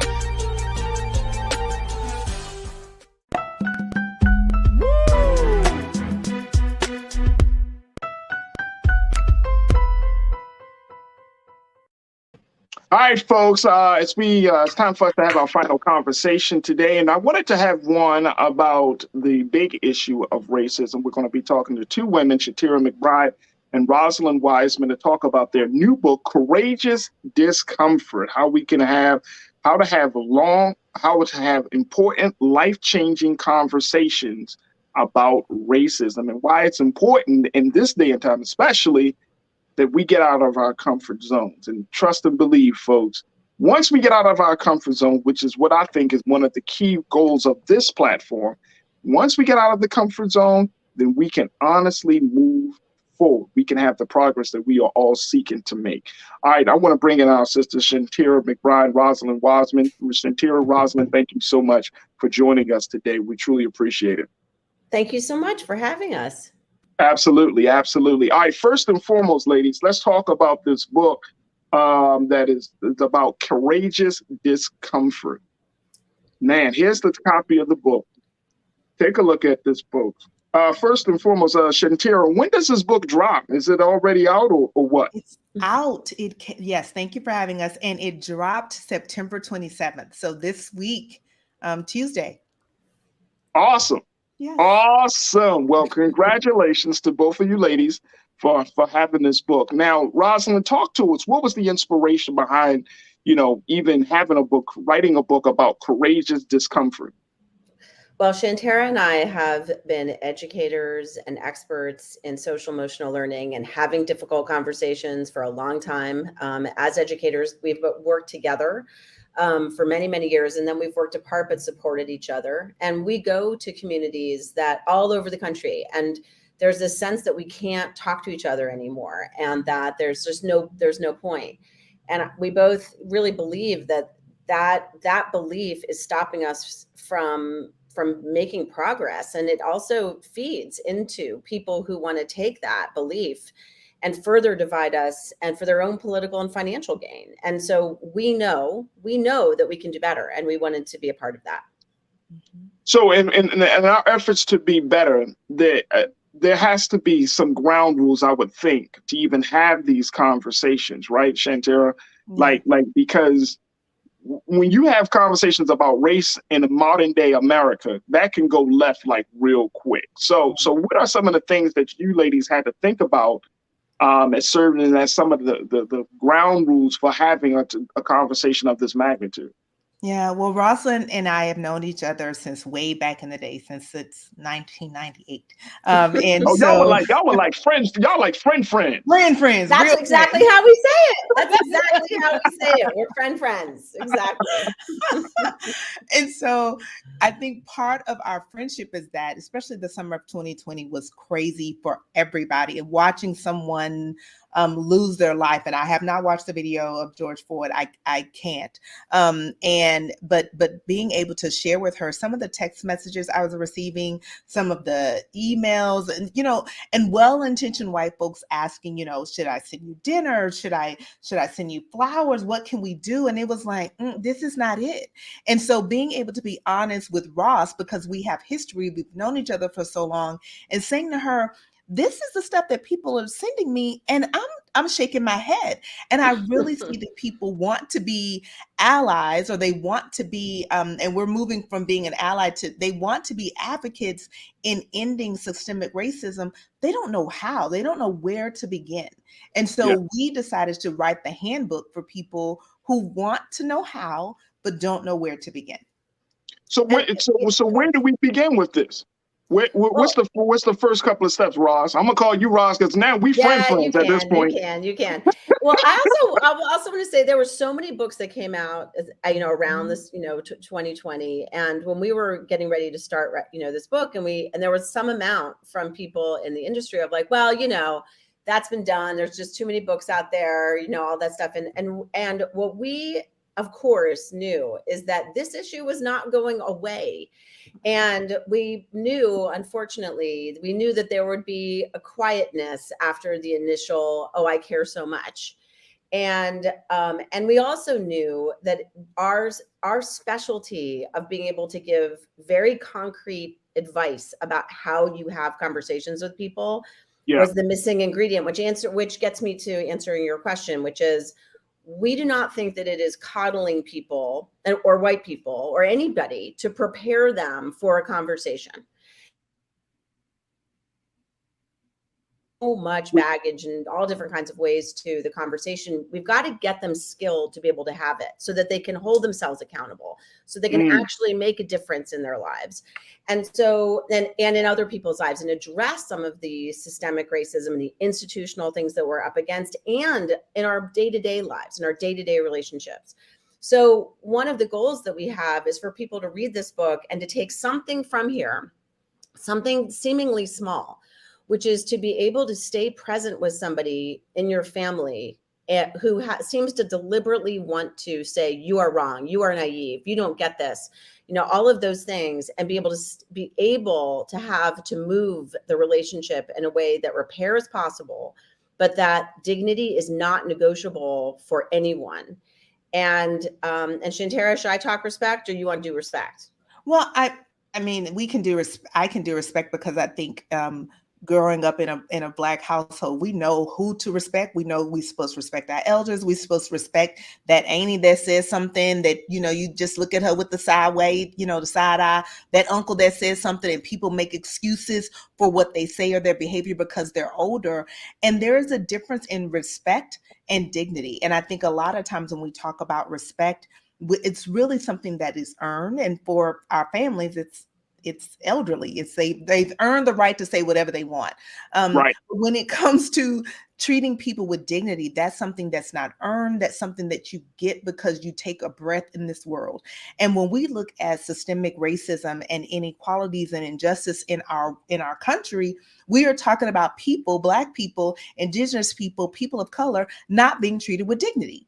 And so a lot of times, white people really run away from the word racism, and they don't want to hear that the R word is such a bad word. And so I found that if I say, okay, let's talk about dignity, because that's a good word, that's a safe word. And so when you are talking about people being systemically harmed, or when you talk about people being mistreated, when you talk about the rate of our prisons being filled with Black and brown people, when you talk about the inequality from police, let's say that person is not being treated with dignity.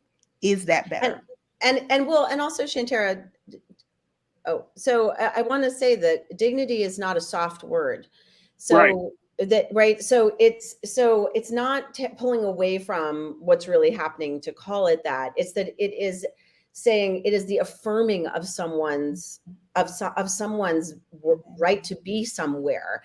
And so we find it to be like a stronger, more powerful in some ways, to be able to say what we are about is that people's dignity is being taken away. It is being stripped away. And the word respect in our culture is often actually used as a way to talk about power imbalance. And there's people who take advantage of the positions of respect that they hold to not treat people with dignity, because we feel like we can't disrespect the position, no matter who the person is in that position, especially when they are abusing power. And so it is really important in our, and also one other thing is that when you're not in that position of respect, you feel that you can't speak against that power, that authority, because you know you will not be taken seriously because the institution will go up against you. So again, it's not about, we want to use the word respect powerfully. We want to use it for what it actually means. And we want to separate dignity from respect, because we are finding that when we talk dignity to people, Respect does need to be earned, but dignity is a given. And you can't argue the point of dignity is not negotiable.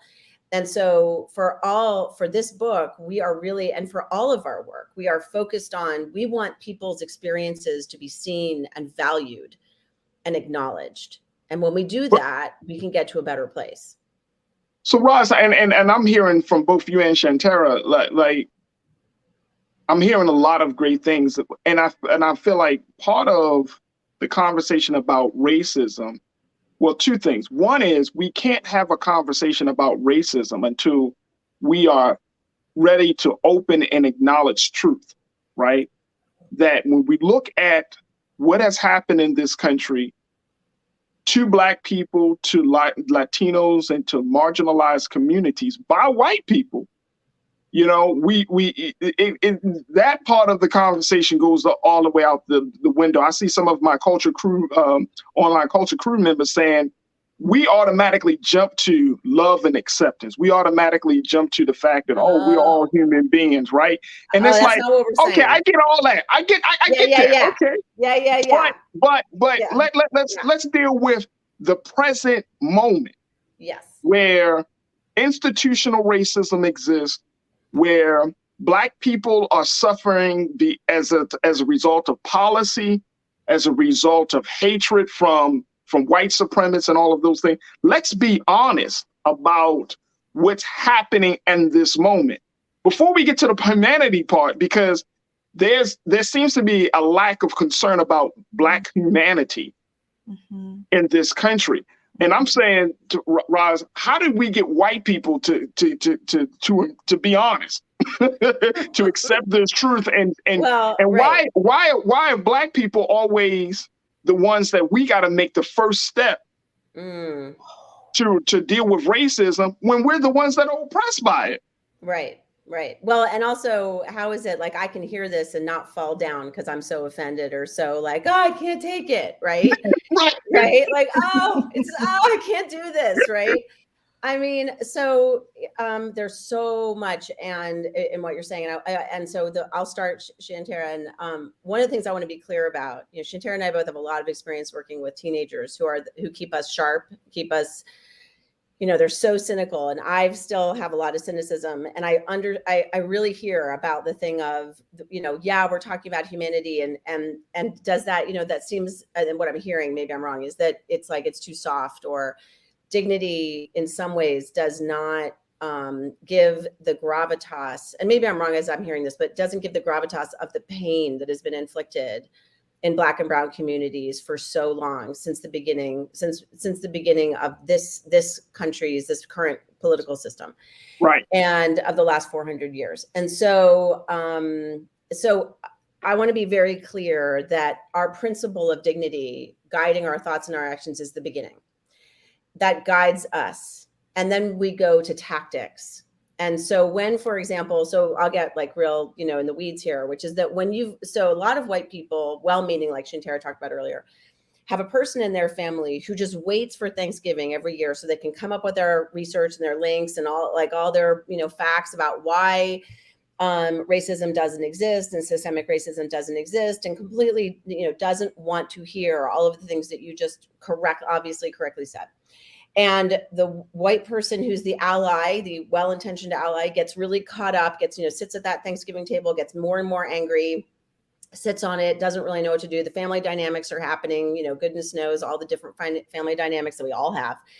And, you know, then at some point just explodes, and then they explode, and then they are seen as being dramatic or being naive or being all of this stuff. And then the family dynamics sort of fold onto it. And then it's sort of racism as a way of using a tool to exploit the power dynamics in the family.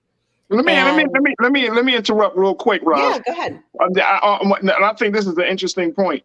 Do white people, you're saying white people are talking about racism even at the dinner table? Is that what I'm hearing from you? Is that something? Yes, and I'm not trying to be funny. I'm not trying to be facetious at all. I'm trying to be real, because I think surprising to you. To my Black audience, they probably be like, "What? Y'all talking about this at Thanksgiving?"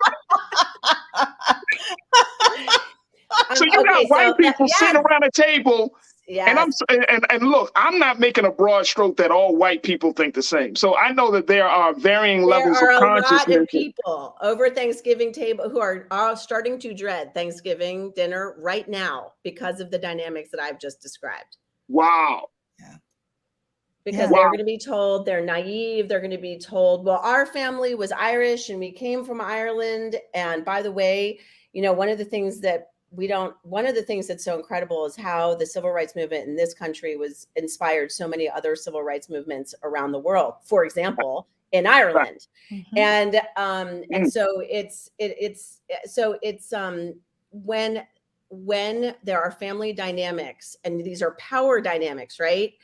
And I'm telling you, yes, there are people. We're at UT right now. We had a conversation. A young woman asked us yesterday about like who is white, saying, I'm going to have this problem. Like I'm already dreading it. And we want to be able to give those people a way to, with dignity, with strength, with competency, repair, but keep themselves safe and advocate for themselves and for the understanding of acknowledging the dignity, the right of dignity for Black and brown people, that they can sit at the dinner table.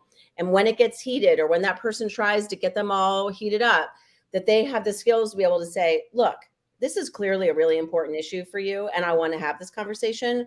We are not going to be having it right now. So when do you want to have the conversation? We can have it after dessert. We can have it tomorrow morning for, you know, whatever, but do you want to take a walk tomorrow morning? But we're not having it right now. Ross, so you're saying basically some folks like yourself and others, y'all be like, we can have dinner right now, but trust and believe we can come back to this issue. So I'm gonna set an appointment for this ass whipping. Like, we can do this now and stay and go to war, or we can have this cheesecake and some coffee. And do this which is why because people are not going to Thanksgiving dinner anymore. They're dreading they're dreading it. So we can and it doesn't mean that we're not holding that person responsible. What we're saying is, you want to have this conversation. This is clearly important to you, and we can have it. When do you want to have it? I'm going to say that we're not having it right now, but when do you want to have this? And that respects the position, right, of the person. But it also says, I'm not somebody to be trifled with, and I'm going to also take care of myself so that when I do have this conversation, I'm going to have the best chance of being taken seriously and hold myself strong. Yeah. This is fascinating stuff, ladies. Let me just tell you. No, I'm serious. And the reason it's fascinating because I've read like I read White Fragility. I'm reading, and Brother Roland has had a number of like Jane Elliott and Tim Wise and other whiteness scholars on to talk about his new book, White Fear, is talking about this very issue. I mean, we're having a very different conversation. And one of the things that I'm learning as I'm understanding and taking a look at the culture is that white people actually are diving deeper into trying to uproot racism and white supremacy on their own. And just as much as we're having the conversation on this space and this platform talking about the impact of white supremacy, I believe that there is another set of conversations that are happening among white people about the origin and the sustainability of white supremacy, right? And its impact on white people. Because you can't have all of these, and I'm going back to you with this one, Shantara, like you can't have all of these power dynamics that are like at odds with one another. And then the foundation of this country without the foundation of this country truly being uprooted and questioned and most importantly, changed. Like you can't do it. Absolutely. Like this country has to come to grips with its history, and this country has to come to grip with where we are based upon how we got to this place. Yeah, one of my favorite statements, and forgive me for cutting you off, but one of my favorite statements is when white people say slavery was so long ago. And I look at and I look at that excuse, or I look at that like get over it, or we're not there now, or I've never been mean to a Black person in my life. But that slavery was so long ago is one of the favorite go-to statements. Right. And it's one of those things where if you look at what's happening in our country systemically, when you look at jobs, when you look at our prison system, when you look at our police system, when you look at all the systems and institutions that were set up, that foundation is trash. And you can't build anything good on trash because it's still going to smell like trash. And so this whole idea of not of the excuse that slavery was so long ago, so get over it, is something that can no longer be used because it's still present. It may not be chattel slavery. It may not be, different labeled water fountains. It may not be sitting in the back of the bus, but it is still, we still have systems that were built on that foundation.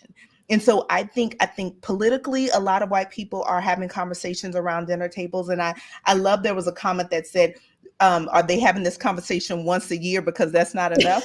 You are absolutely right. It should not only be happening, at holidays, when we get to the end of the year, it needs to be happening all the time. But I think a lot of it starts with politics. I think for a lot of people looking at social media and look at what people are posting, and then they come, whether it's a holiday dinner, whether it's a family birthday party, whatever it is, they come ready with their ammunition to prove that this person is wrong. And so there are a lot of people, we can look at history. We've always had allies. We had people, who didn't look like Dr. King march with Dr. King.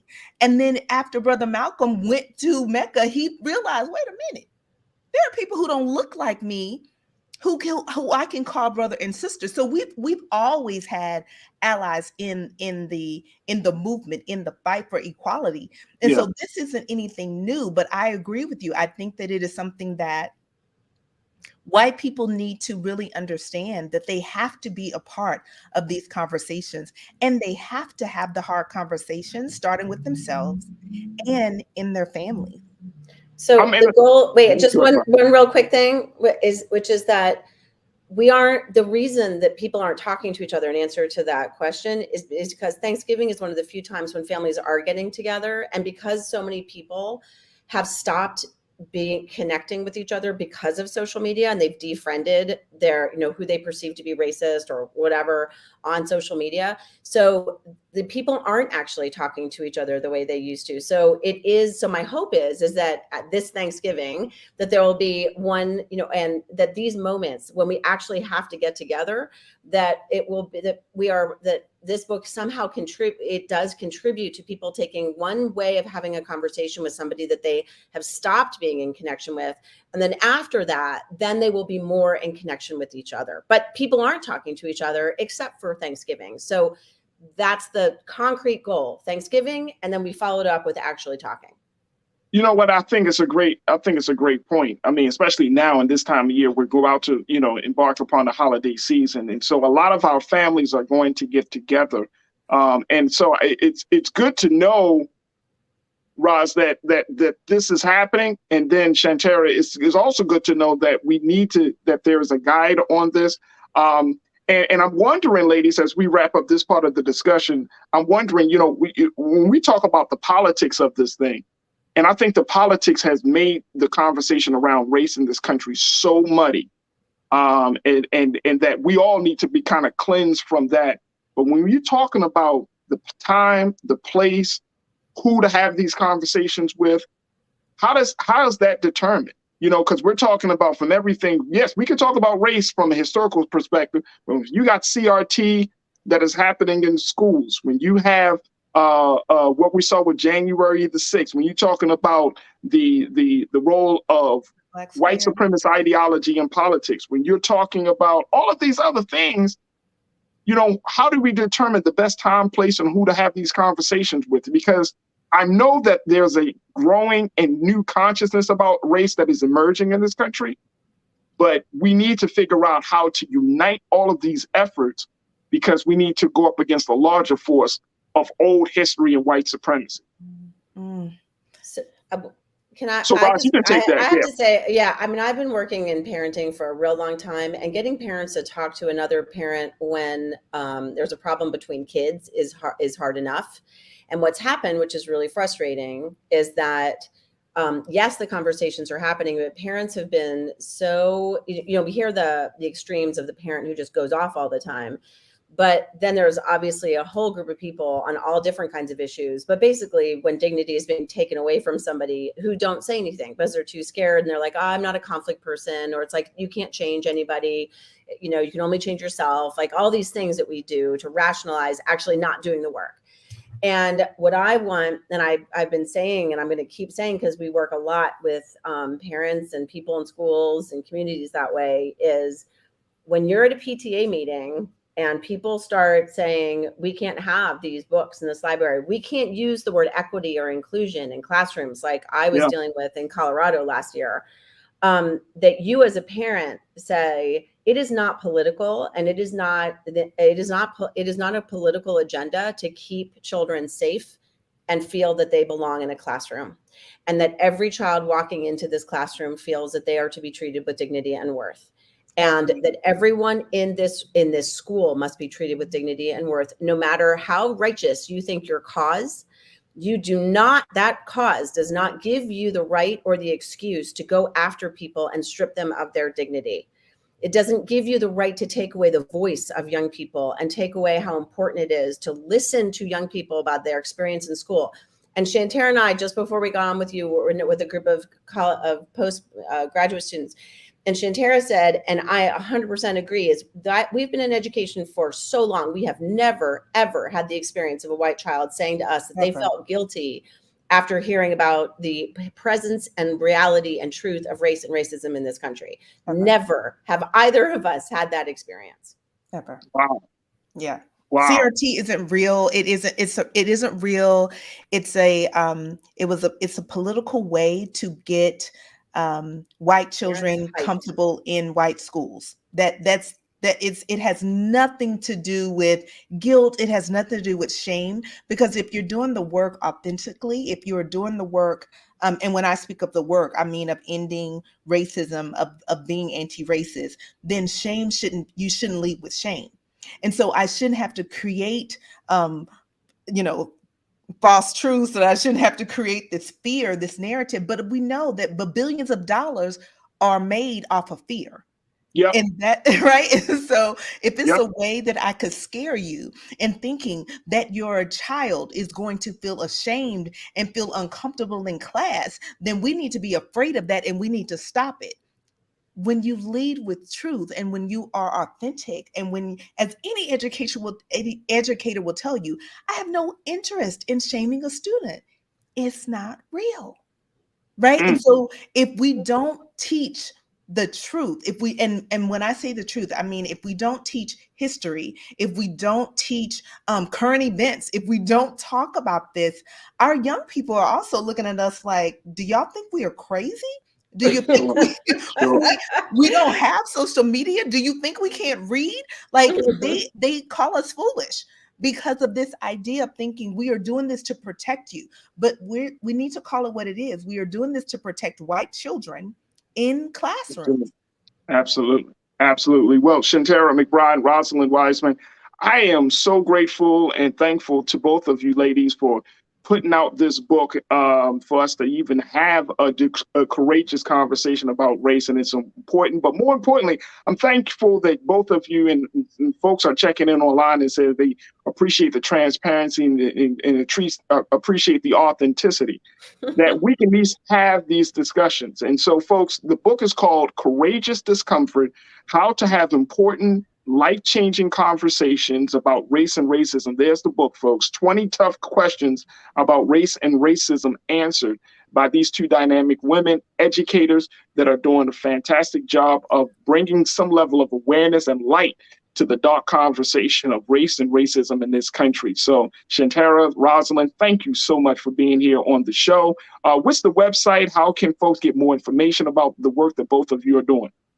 If you go to courageousdiscomfort.com, you can order the book from your local independent bookstore, because we know the importance of supporting our communities. And you can also, if we're we're on book tour right now, if we're in a city near you, you can come to see us. If we are not coming to a city near you, complain and get us there. But if you go to courageousdiscomfort.com, you will see all the information, including if you want to have a book club discussion, we have some questions there already for you. There it is. Look at that beautiful website. Look at those ladies right there. I know, there we are. There you are. There you go, right there. All right, folks. Look at that. There it is. Courageous Discomfort, Conversations about Race and Racism. Here are the two authors, Rosalind Wiseman, Shantara McBride. Ladies, I got to have you ladies back on, but I appreciate you so much for joining us here today on The Culture on the Black Star Network. We truly, truly thank you and appreciate you. Keep up the great work, ladies. Thank you so much. Thank you. Absolutely. All right, folks, that's going to do it for us. Man, oh man, what a great conversation and what a great show we had today. I appreciate each and every one of you for tuning in. Make sure y'all continue to support us here at the Black Star Network, right on our website at blackstarnetwork.com, blackstarnetwork.com, and support us like never before. Also, make sure y'all hit me up on my social media at The Real Farajii on IG, Farajii at Twitter, and Farajii Muhammad on Facebook. Let's continue to have the conversations. Look, get the books. Let's continue to have the discussions. I'm just very, very excited. Big shout out to my online culture crew. Y'all keep doing it each and every day. I see you. I appreciate you. I love you. I thank you so, so much for just guiding the conversation. So many of you, you don't know how important your voice means to me personally. So when I hear y'all, when I see y'all checking in, when I hear you, we may not be able to get to all of the comments and the posts, but trust and believe I'm reading it, and I love the way that we're moving. I love the way that we're thinking. So keep up the great work and supporting what we're doing here on The Culture. All right, folks, stay tuned. Up next is Roland Martin Unfiltered, the big bro. He got his show, RMU, 6 o'clock Eastern Standard Time. Big shout out to my team. I want to thank Joel and Shannon. I want to thank Ariel. And we got Ariel, and I thank my man King Keenan. And I want to thank them so much and my fantastic control room for making this show so great and so impactful the way it is. So thank you, thank you, thank you. As always, never be afraid to challenge what's wrong, stand for what's right while being yourself in the process. God willing, we'll talk tomorrow for another exciting edition of The Culture right here on the Black Star Network. Peace.